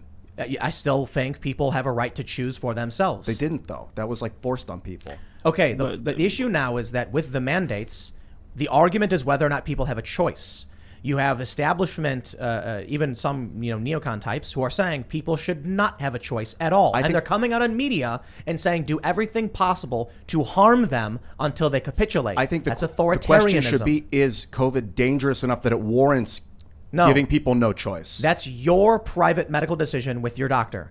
That's my belief overarching of the structure of society. That's how I think we should look at diseases. Right, Ian, it's really simple. It is. You're an authoritarian. I mean, not generally, but I understand the value of authority from time to time. People who fall on the libertarian spectrum typically say things like, okay, so a libertarian approach to this would be like my opinion, and the one I genuinely thought you'd have is vaccines are fantastic, amazing technology. In fact, I'm looking over the mRNA stuff. It sounds really, really fascinating and amazing. And I can't tell someone to do what they should do with their body, because I believe that we have to respect the individual's right to choose. So what we can do is private businesses. If they say they want to mandate masks, I'm like, dude, I'm not going to, make an issue of a mom and pop shop saying you can't come in my store within reason, because as we already mentioned with civil rights, I think there are limits. So I certainly respect the power of authority in certain instances, which is why I said typically when I say I'm left libertarian, I'm not big L libertarian. I say I'm usually liberal because I actually think some things I agree with you in that sense. Yeah, but Tim, I think you're setting it up. It's like asking someone, is food a good thing or not? Tell me, is food good or not? Yeah, it is good. Oh, so you favor obesity? No, I don't favor obesity. Oh, so you want people to die from hunger? I think so much of the discussion, again, I'm glad how you framed the question, because I think people need to think what they believe, whether it's Ian or your audience or myself and you. But a lot of times the question, as I just said, it is, do you favor food or not? If you favor food, but so the same thing is the concept of vaccines good? Amazing. Have you seen how the world has changed over the years? Of course. But then, therefore, because it's good, like, do you believe in science or you don't believe in science? Well, if you don't believe in science, why do you fly an airplane? Well, just because I believe in science doesn't mean every clown that puts together a couple of wires, I'm going to sit onto it and take off. Right. So in this particular instance, I'm not saying in the greater of everything related to Ian's character. And the point I was trying to get to is, when I mention civil rights, I say I think it's good that there were mandates and that there is respect for certain instances of authority. The issue is that you've got people who are looking at the media and saying, I want to see the information, I want to see the data, and make that choice for myself, and how that plays into the greater society and the decisions we make. And then you have people saying, shut up and do as you're told. Because as I said before, they are authoritarian, or they are Stalinists, they are fascists. They are not they don't think or believe that people should have a certain level of liberty and choice, and right. And therefore they push against it. A point that I try to make often is, now that it's an emergency, we need to have lockdowns, this and that. What I try to argue is the authoritarian, the despot. Do you think he goes out there and announces, "Hi everyone, I'm a despot. I want to take away your rights. Stay home tonight." It doesn't work this way. It's always packaged that it's an emergency, or it's for good of country. So I'm not saying that someone who favors a lockdown due to coronavirus is the same as a murderous despot from 50 years ago. I'm saying that being in an emergency isn't the reason to suspend rights, because we need the rights because it's an emergency. When it's an emergency, when you want to challenge, that's exactly when we need it. I want to make sure I clarify the point I'm trying to make. There are people who have told me that I'm a fascist because I said I think taxes are fine. I've had libertarians be like, taxation is theft, and I'm like, I think not paying taxes is theft, because from my perspective, we enter into the society with 16 years of free life, where you get roads, you get water, you get all of the regulations, you get police, fire department, EMS, and you pay no taxes because you're not working. Your parents are. And then when you get a job, they say, after your free 16 years, you can now start paying into the system. I'm being somewhat facetious and just making an argument, but people have said that's, authoritarian or fascistic to force me to pay for you and all that stuff. And I'm like, then stop coming to my town and driving in my roads or wherever. The point I'm making is, it's less about the principles of being free and letting people do whatever they want, which libertarians certainly are. Like big L libertarians are basically like, do your thing, leave me alone. I'll do my thing, I'll leave you alone. It's personal moral ethics, I suppose.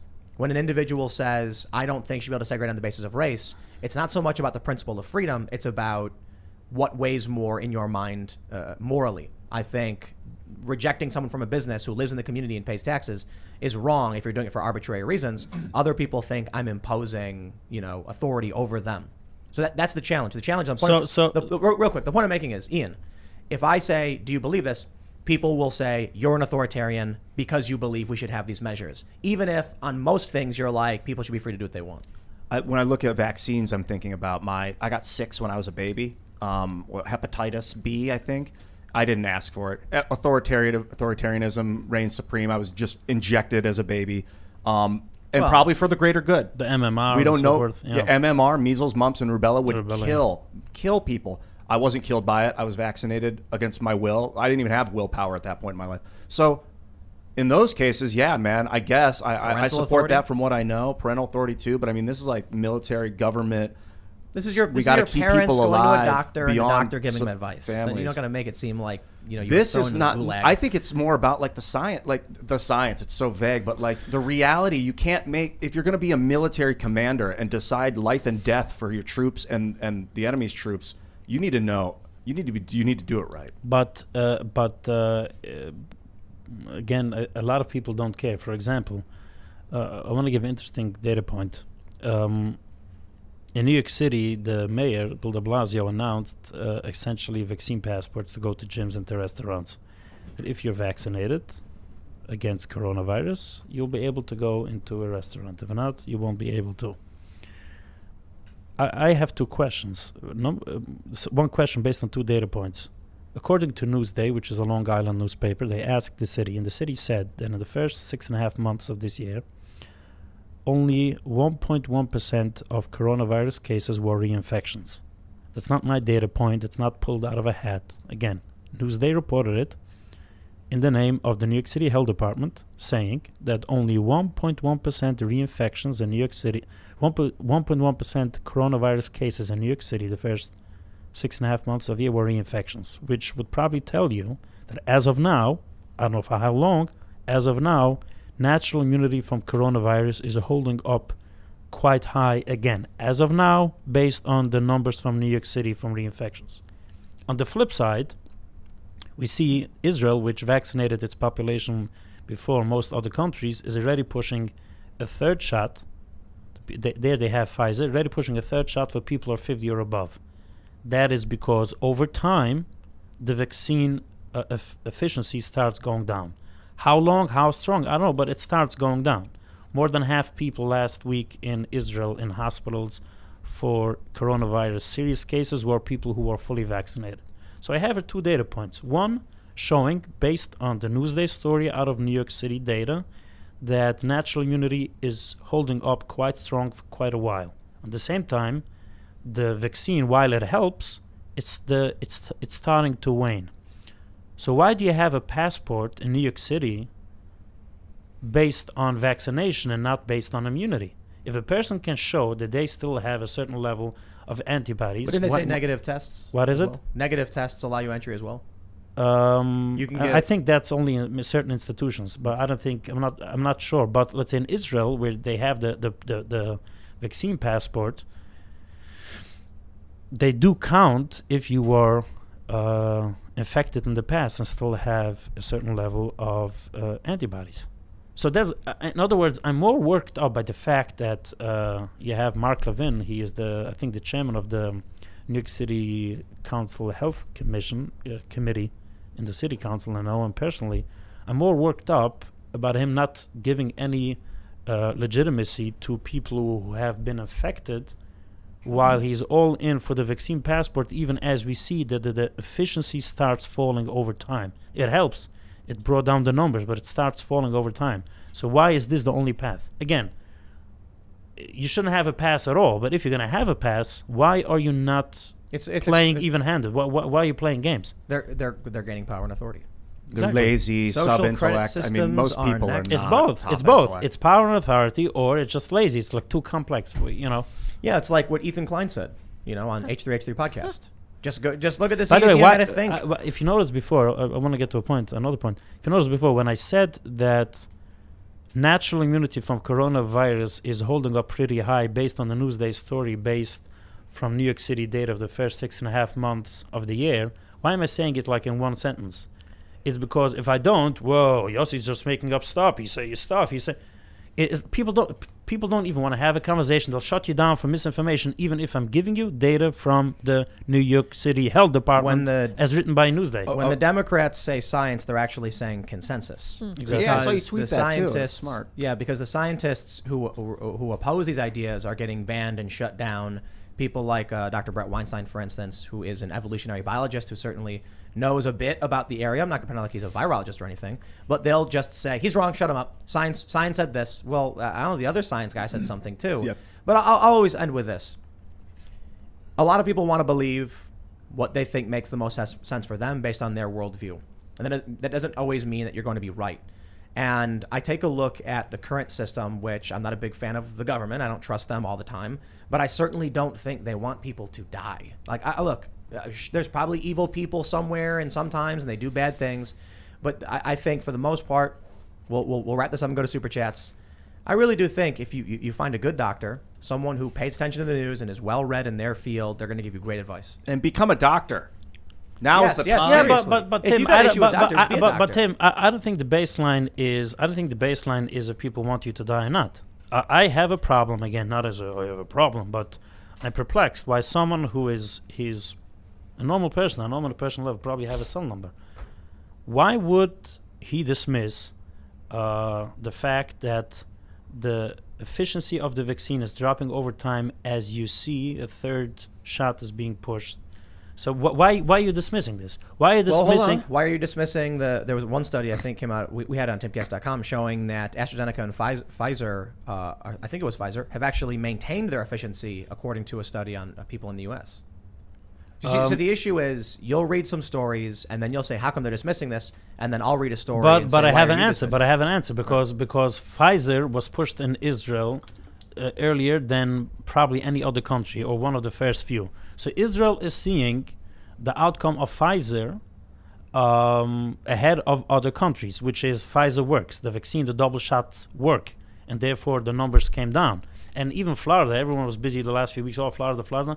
Florida's death rate this year in the summer, death numbers from coronavirus were much lower than the same time last year. So the debate is not if it works. The question is for how long it works and how effective it is, and why you're dismissing people who, for now, again, it may change, and I think it will be worrisome if it becomes more widespread, that as of now, based on New York City data, only 1.1% cases the first half of the year, a little bit more than that, were reinfections. Why are you dismissing that? Of those people, how many of them were vaccinated? Of the 1.1%? Yeah. Of the people that received COVID, only 1.1% were reinfected. Yeah. Do you know how many of the wide number? No, the reporter mentions that he asked the city for it and they didn't answer. But the city has a criteria. If someone had coronavirus 90 days or more before the current infection, that would be counted as a reinfection. And for 6.5 months in New York City, it's not a small place, for 6.5 months, city data, as reported by Newsday less than 2 weeks ago, only 1.1% were reinfections, which is an amazing number. So if the CDC says that people with the vaccine can have coronavirus and can carry it, so how does the pass help you? You're giving a pass to someone who can spread corona. It's off the rails. And again, I'm not bothered so much by the insanity of the policies which take away the freedoms, of the fact that people do not want to. They're not serious about having a conversation. They don't care. They just hung up on something and finished. All right, let's go to Super Chats. If you haven't already, smash that like button. Send in those Super Chats. Go to timcast.com. Become a member. We're going to have a members-only segment coming up around 11 or so p.m. That's when it goes up. But let's read some of these Super Chats. We got Flimsy Fox says, we as a nation have a history of not doing what we say we're going to do internationally. The issue with the Taliban in Afghanistan is of our own making. Biden backed out, but Trump should have put the date before the next term. Yeah. Let's see. Pucka says, hey, Tim, I'm a member of your website. Recently, I've been getting this message saying my account is inactive. What's happening? Send an email to members@timcast.com. It could be that your card doesn't work. It's really amazing. That's customer service right there, isn't it? You get to message the show, and I tell you, right to you, if your card didn't go through properly, then you'll get like an inactive message. So you can email members@timcast.com, and then someone will get you sorted. Taylor Norheim says this has happened before, and it will happen again. All right. Mike G says, Tim, Ian was spot on about DeFranco last week. I used to work for him about 6 years ago, and he was one of the worst bosses I've ever had. So arrogant. Really? What did I say? It said here. You were saying something like about him being arrogant. In the early days of YouTube, I would make internet videos, and we would go on stickem.com and talk. And Phil would come into my chat rooms, and we'd hang out. And then I met him at a 7 up at YouTube Live up in San Francisco. I always really liked him. Like I still he's really smart, really fearless, but I don't know about his politics. I haven't talked to him like a decade. Yeah, I've met him a couple times, and the thing we did with talking about Philip DeFranco is that all of a sudden now he's posting with these really mean, like, it's just, I don't know what the right word is for it. It's like hate-filled, like just not solution-oriented, not calm, not rational, just telling people F you, and he's been on the wrong side of a decent amount of news stories. Like Covington Kids is a really good example. And I'm just like, what happened to us? Like how we've become this, like, maybe I shouldn't say us. Maybe I should say what happened to him. I don't know. No, it's good. Take responsibility. It's a lot of this texting, I think. I agree. I think social media is driving us all insane. Yeah, but look, I'll address that too. When I said we're sitting here talking about negative news, like, I'm going to be fair. We started the vlog specifically to make fun stuff to counteract that. That's on the website. So you're not just going to be inundated with all this negativity all the time. Sometimes you're going to see us, playing with chickens, and we had baby chicks hatch, and we're going to be filming that stuff and playing D&D. We're doing a Tales of Intrigue, like paranormal mystery show. We're trying to create a balance of the information people get so they're not inundated by this. But so many people have just become vile, nasty people. I think people are vile and nasty by nature. It's just we see it more because information travels quicker these days. Mm-hmm. Yep. And infamy is a little bit like popular on social media, going crazy and dropping a bomb, so to speak. Yeah, figuratively speaking, I think make people equal like amounts of money being infamous or being famous these days. It seems like. Kyle Miller says, when I said that Kabul is going to be the Saigon of our generation on Friday, I did not expect it to happen over the weekend. Wasn't that wild? That was Kyle, you nailed it. Kyle Miller with the prediction. But I think a lot of people were seeing seeing the lines being drawn. They knew what was coming. And here we are. It's a bummer, man. Michael McCord said, did I just see Adrian Curry in the live chat? LOL. Yes, you did. Adrian, how's it going? What's up, man? We got to come back on the show sometime. Yeah. You love to travel. David Oloa says, why would you ever conclude DJT would bomb when Trump has never wanted to sacrifice lives? If it was an accidental casualty, it was an accidental casualty when he took out Soleimani. With Trump, I'm not. Yes, he called off that airstrike on Iran. Said he didn't want the amount of lives that would be lost would be bad. When the Taliban is overrunning towns and there's active combat, do you think that Trump wouldn't be like, we need an airstrike on enemy combatants storming the city and threatening to kill? Trump wouldn't want a Benghazi. Especially if they are between two cities. They're in like some desert or something. Smoke them out, as Bush would say. I think Trump, absolutely. Trump, one of the first things he did as a president was he ordered a commando raid in Yemen, which resulted in the death of an 8-year-old American girl. We can pretend like, Trump was the hero who's going to save all these lives, but he did a lot of things that many other presidents did. I just preferred the fact that he was like, I'm getting out of Afghanistan, and then started working on ending this stuff, getting our troops out of Syria. I don't think any of them are perfect. I don't think Trump is perfect. And I think the problem with Trump and with even some of Obama's early orders is that they've got this permanent government, people who are appointed to bureaucratic positions, and then you get a president who sits down and says, now I want to do X, and they go, read this. Then the president reads it and says, what should we do? And they say, trust me, we'll do this. And the president says, you got it, and signs off on it. Yeah. Trump was probably going, at first, okay, I understand, okay, and then finally started getting angrier. No, we're not going to do this. No, I'm done.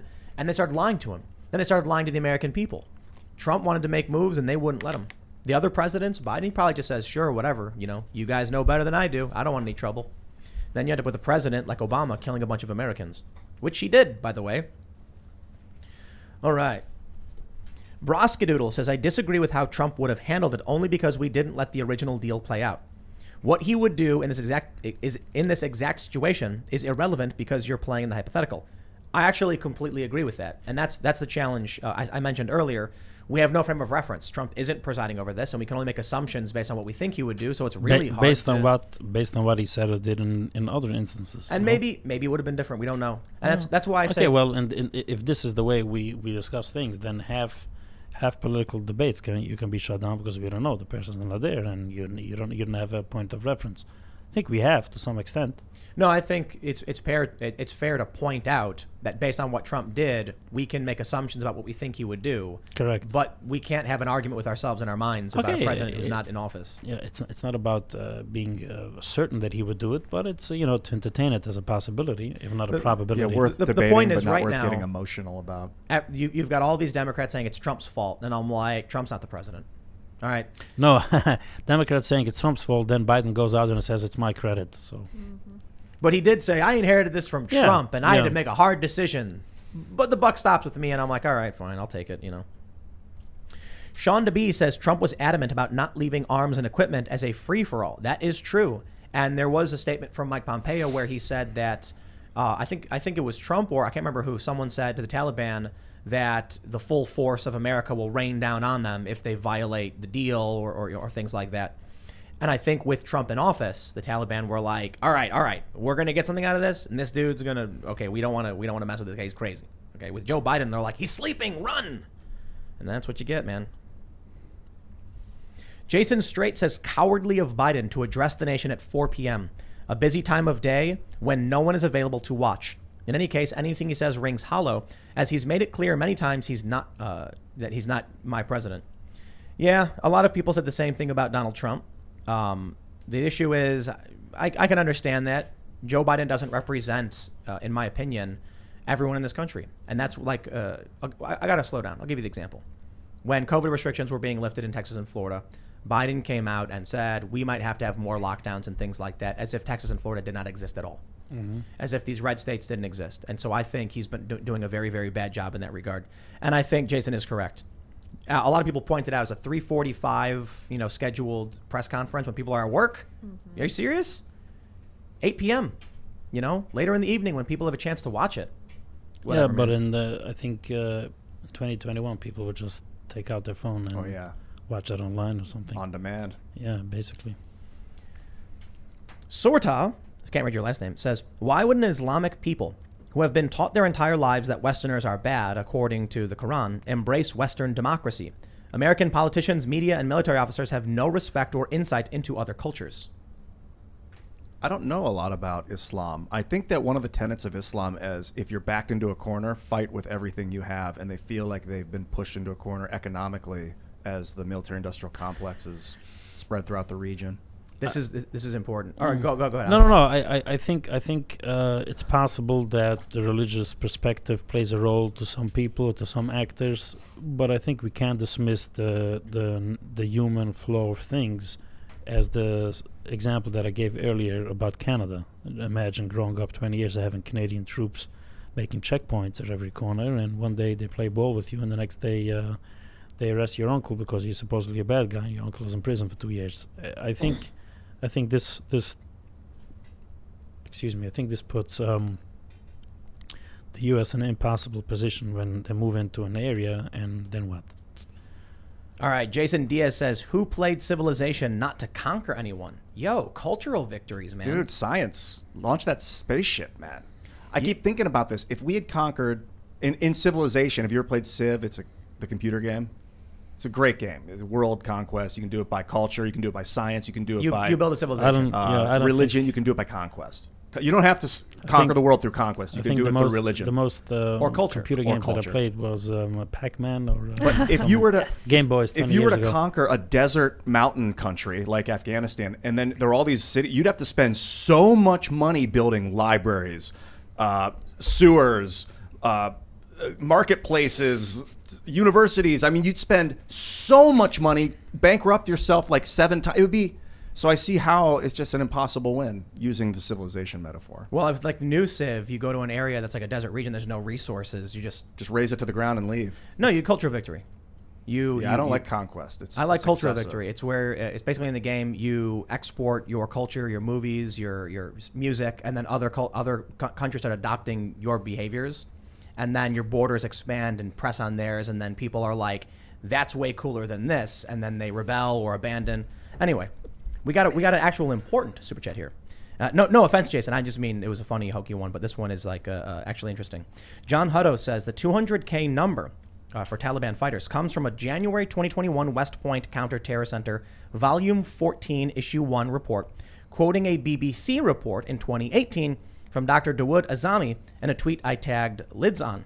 Very interesting that the initial source goes back to 2018, which would suggest that much of this growth happened under Obama and Biden. And by changing the source, it now makes it appear as though the latest development happened under Donald Trump. Love how media's played, isn't it? Shepperton Studios says Cassandra's comment about Biden's speech was incredibly short-sighted. It was sculpted to achieve exactly the result she gave.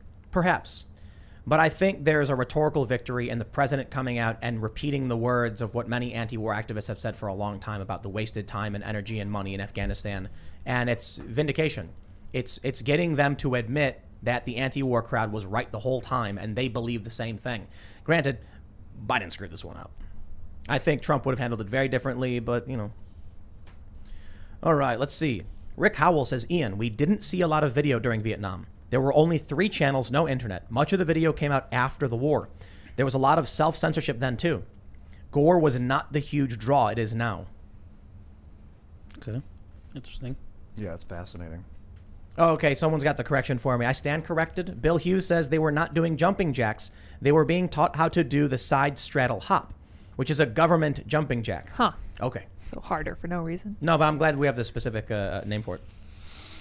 Side straddle. All right. Weird. I think that was a joke. Was that a joke? No, it's side find straddle. Oh. Yeah. These people, they were trying to teach them how to do, side straddle hops. These people, this one guy, he's going like this. Like, And it's like, weirdly what are you twitching. doing with your hands? Like, you watched the guy, right? Look, man, people who are not educated and who are impoverished, they're just not going to be made for this kind of stuff. All right. Martin Edgar says, look up pictures of Afghanistan in the 70s. Before the Russian-Afghan war, women wore jeans and not a burqa to be seen. Yep. Afghanistan has a close proximity to China. Tactically, it would have been advantageous to remain. Interesting. Matt Bowler says, Tim, these people do have social cohesion and culture, religion. However, the conflict between religious groups is so fundamentally rooted, it will seemingly forever spur problems. I agree. Brandon Tom says, South Korea has been resisting invasion since June 25th, 1950, and has been grateful for our help ever since. Korea is different and awesome. I certainly think so as well. I think with Korea, it's a massive force of communism taking over all these countries, and we said, hey, don't take over these countries, and then we get involved in these conflicts. Though I'm not a fan of what happened with a lot of, I got to be honest, Vietnam, awful, but for my family, like South Korea existing is like a really great thing, so I'm happy about that. I don't live in Korea. I'm not from Korea, but I know What was it people. like the Russians being like, we're going to test a bunch of our weapons, and the U.S. is like, cool, we'll test a bunch of ours. Let's use Korea to do it.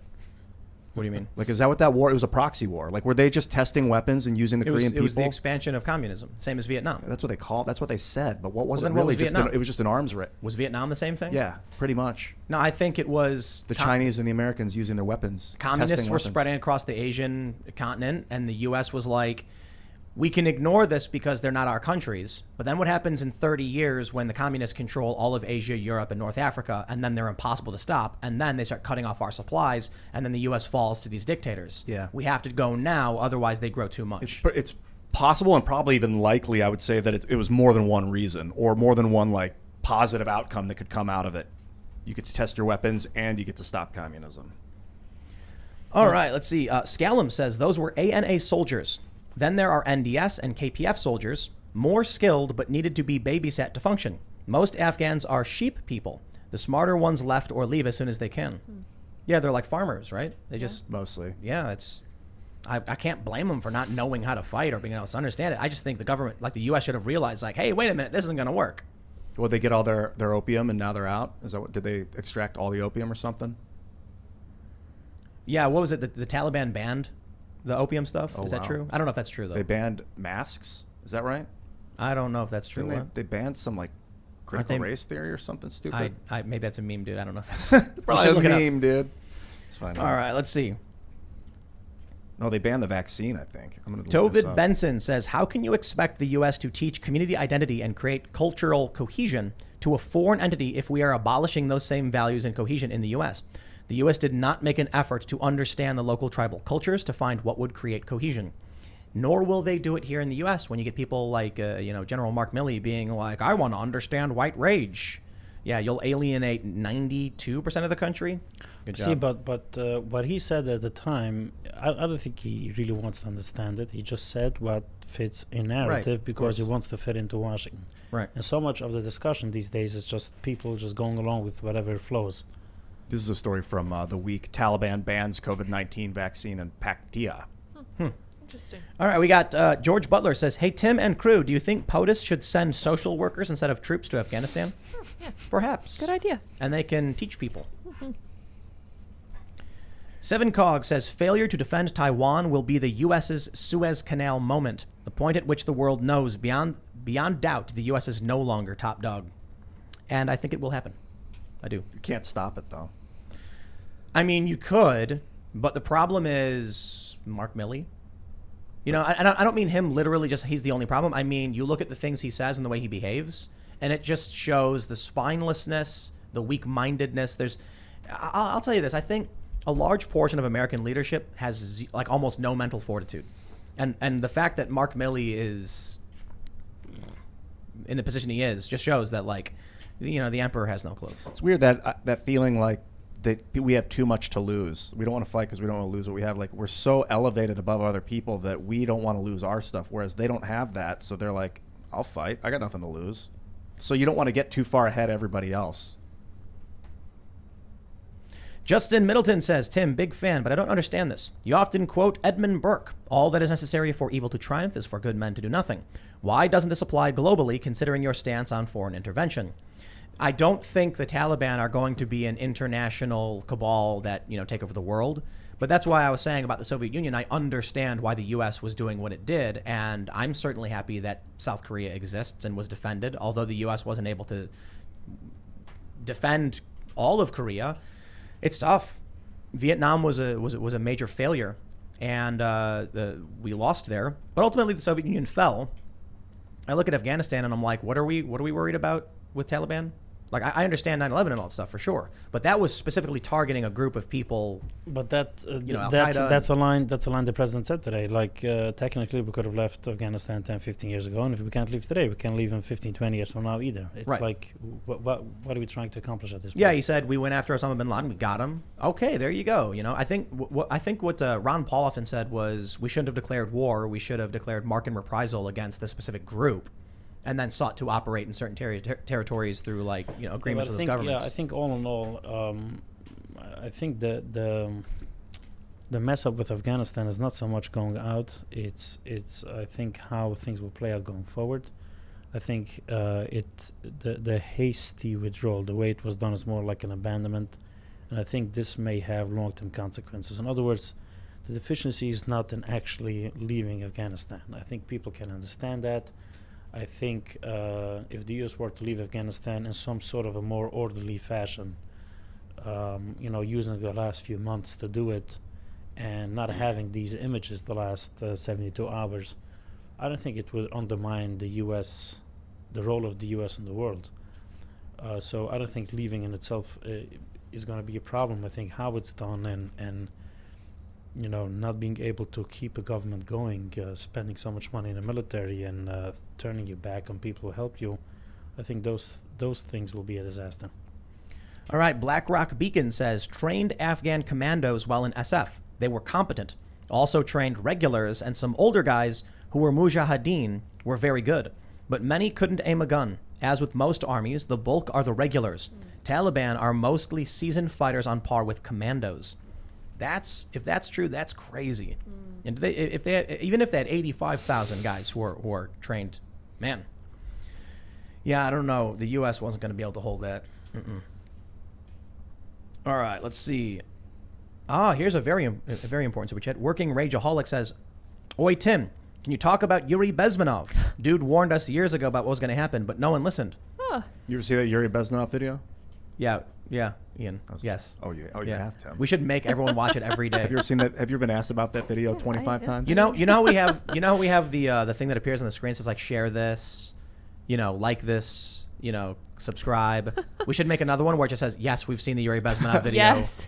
Just include it in it. That's Is that our guy still tagline. kicking? Is he alive still? He was old in the I'm 90s. not sure. I don't know, but I appreciate all the super chats of people constantly bringing him up, Heck because yeah. he was warning us, and when people bring it up and we get to say it, more people will learn about Yeah, it. So he it's still told a us good thing. about how the long game, basically, the communist long game of, like, they get into your culture and then they start seeding dissent for 20 years, and then so we're kind of, he was telling us about this in the 90s and saying it's happening right now.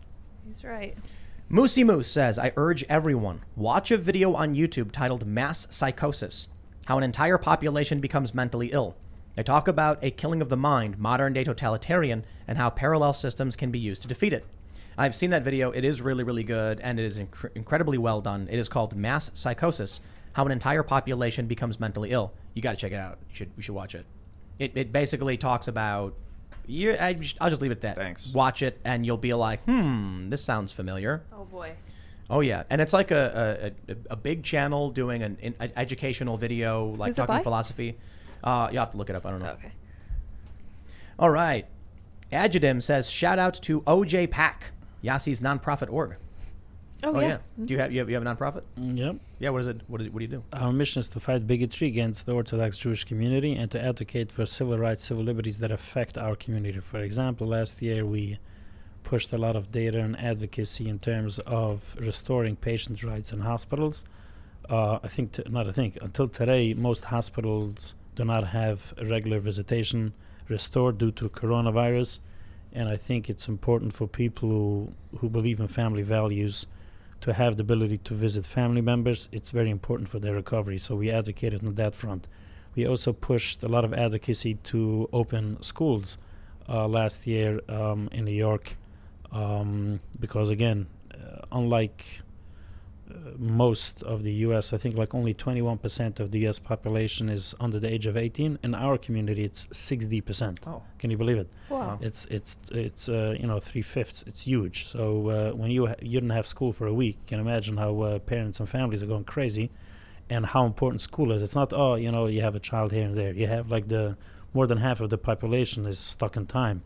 So, those are things. And also we were, one of the lawsuits that were brought against Como to permit people to go to synagogues, to congregations, was something that we helped coordinate. That lawsuit ultimately was sidelined because two other lawsuits from, the Catholics in Brooklyn, also from other major Orthodox organization, advanced to the Supreme Court. So this lawsuit didn't take off, but we were busy, on the front. So that's where we would, advocate a lot on these issues. And then on the defensive front, I think Como for a while last fall, and also Bill de Blasio, the mayor of New York City, they had a disproportionate focus on Orthodox Jews as a community by skewing coronavirus data points, and we pushed back with press releases, articles, TV appearances, studies and numbers, to keep the conversation going. I think any growing community, especially community that stands out. I mean, you walk in the street, somebody's Orthodox Jewish,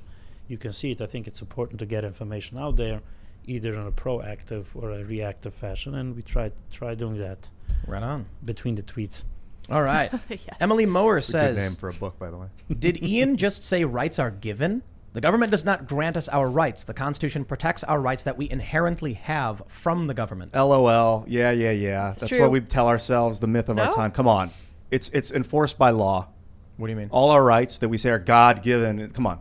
That's not... You are a product of your society. Our society is built to protect those rights that we gave ourselves. What do you mean?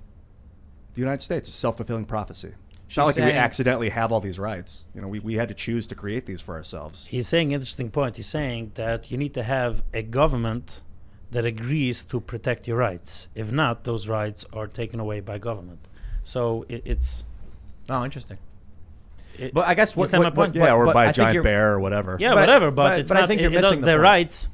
The rights are not given by government. That's why it's called, I think, negative rights. It's not government gives you. Right. The government doesn't, you are protected from government taking it away, but that means government is willing not to take it away. So we're still governed by law. I go way deeper, I but think Yeah, that's a whole conversation. You're getting That's- semantic again, Ian. She's saying that we all have these rights. Like, I as an individual believe these rights are mine and you can't take them. You can try. Fortunately, we have a Bill of Rights in this country that protects the rights that I believe I have and have always had. And I do think the government infringes on those rights. The government doesn't grant them to us. We have them. The government just breaks the rules and tries to take them from us all the time. And they point. do. Yeah. All right, let's see. The last of my kind says, on my birthday, I told y'all how I was 31 walking with a cane last week. Took Ian's advice and got some collagen. Thanks, BioTrust. Keep it up, Shimcast. Nice. Whoa, Shimcast. Dude, check out what is it? Los Angeles. It's a SoCal Chiropractic. Ace Thayer, man. This like 70-year-old man came in, bent over on a walker, and he cracked his neck, helped him stand up straight, and the dude's off the walker. Interesting. You can do it too. Woot Do For You says, I have counted Tim's exasperated sighs at Ian's answers. It's over 9,000. Love you, Ian, but sometimes you make me bash my skull against a brick That's wall. why I'm here, baby. Love you too. All right. Andrew S. says, this one made me a fan of Yossi. Great guest. Absolutely. Oh, All right. We'll that's just good. So you're the one. Okay. We'll just You got grab one. we'll grab one more. Very important. Garhunt says Ian is to the left of Stalin. Someone have Ian do the political compass online. It will be funny to see the look on his face when he realizes he's a commie. Yes. Controlled opposition. We can do this. All right, everybody. If you haven't already, give a like, tap to that little like button. Subscribe to this channel. Share the show with your friends if you really like it. Leave us a good review. Leave some comments. And go to timcast.com. Become a member because there will be a members-only segment coming up. It usually goes live around 11 or so p.m., so you'll definitely want to check that one out. They're always more fun. We've had a lot of people say, can we make the members-only show the main show? And I'm like, I guess the problem is we'd get banned. Yeah, immediately. Like, I don't think we say anything that crazy, but we're allowed to actually say, like, here's what YouTube would ban us for if we were going to have this conversation, so we try to have them there. I guess it kind of sucks in a lot of ways, but we're growing the business, and we've got a lot of stuff on the way. Someone super chatted that I said Tales of Intrigue. That is not the name of the show. That would be very generic. That's generally it because Shane, who's writing all this stuff, he wrote like a mafia murder mystery cold case, which is really awesome. And so we're turning, his articles into a show, and then we're going to have his story, and then followed by someone from the house like hanging out and talking about the stuff. So it'll be really cool. Like when he talks about when he writes up like DMT or whatever, Ian will be have a conversation with him, and that'll be a members only podcast. So definitely become a member at timcast.com. Is there anything you want to shout out, Yossi, before we go? I just want to give you a thanks for giving me the opportunity to appear on your show, and I want to give a shout out to you. I think how old are you? 36? 35. 35. Okay, so younger than me with a year of change. I think it takes a lot of energy and will to do what you do, and to go along with the program. I'm not saying you're a contrarian just for the fun of it, but you have your thoughts, you have your opinions, and you share it. You share it in an interesting way. You bring in guests, to challenge, and you challenge your semi-co-host there. I think you guys. I thought you guys were going to blow. I would have. I restrained myself. Yeah, apparently. So I think to run a business and to start a business, especially in the commentary world, I think it takes a lot of guts, especially that. You never know when haters would try to pile on and then but pile on in a destructive way and try to, deplatform and destroy you. So I think this, having the opportunity to speak to your audience is what made me take this drive of more than 4 hours. Thank you for doing that. So it's not like I walked in here from, I was in the neighborhood. It's a drive of 4 hours plus stops, each way. And also I wanted to have the ability to strengthen what you do. I appreciate it, man. I think we spoke off the show. A lot of times people like to say, cancel culture, is bad. Okay, so if cancel culture is bad, you should be out there and conversing with people who are not part of the machine, people who are out there who others may try to cancel him. I'm not saying he's a pariah, but I'm just trying to get a point across that from a business perspective and from a policy perspective and from accomplishment perspective, what Tim is doing is amazing. I appreciate it. Yeah, thanks, man. And it's a benefit for me of being able to be here, and I wanted to join your show no matter the time that it takes, because I think you're doing amazing work. You got a Twitter account? Yeah, I do have a Twitter account, which is at YOSSI Gestetner. It's Yossi Gestetner, YOSSI Gestetner. Now, I don't know why. Tim and we don't follow each other. What? We used to follow. We unfollowed. I don't know what happened. I never unfollowed. I get unfollowed from people all the time. Yeah. So but Ron Coleman. You know Ron Coleman? Of course. I've been unfollowed from him like 4 times. So Ron, and when I said before that we tried to push a lawsuit, Ron was the attorney on that lawsuit, and I arranged at the time a major press conference, not national TV, but regionally. We had all the TV channels there. Yeah, I know Ron very well, and he was actually honored at our event. We have an annual dinner, and he was honored this year for his work for the Orthodox community. Right on. But yeah, so cool, man. So that's that. I appreciate it. Appreciate the time. It's good to know you, Ian, and I appreciate the inquisitor questions before the show. It's interesting. Oh yeah, we're talking about religion, talking about Judaism. Definitely. Is it Hasidism? Is that how you? Hasidim is the people. Hasidism is the way of life. We're gonna maybe get into it a little bit on the after show. We'll get into it. That's pretty cool. And don't forget to follow the show at Timcast IRL on every platform or whatever. And you can follow me at Timcast. And I'm at Ian Crossland, IanCrossland.net. Love you. And you guys may follow me on Twitter at SourPatchLids. And I really appreciate Yossi driving all the way down here. And I'm excited for the after show because we are going to talk about his faith. All That's right, right. that's good. We love talking about religion and stuff because it's, just the big questions. So make sure you go to Yeah. timcast.com, be a member, and we will see you all there. Bye, guys.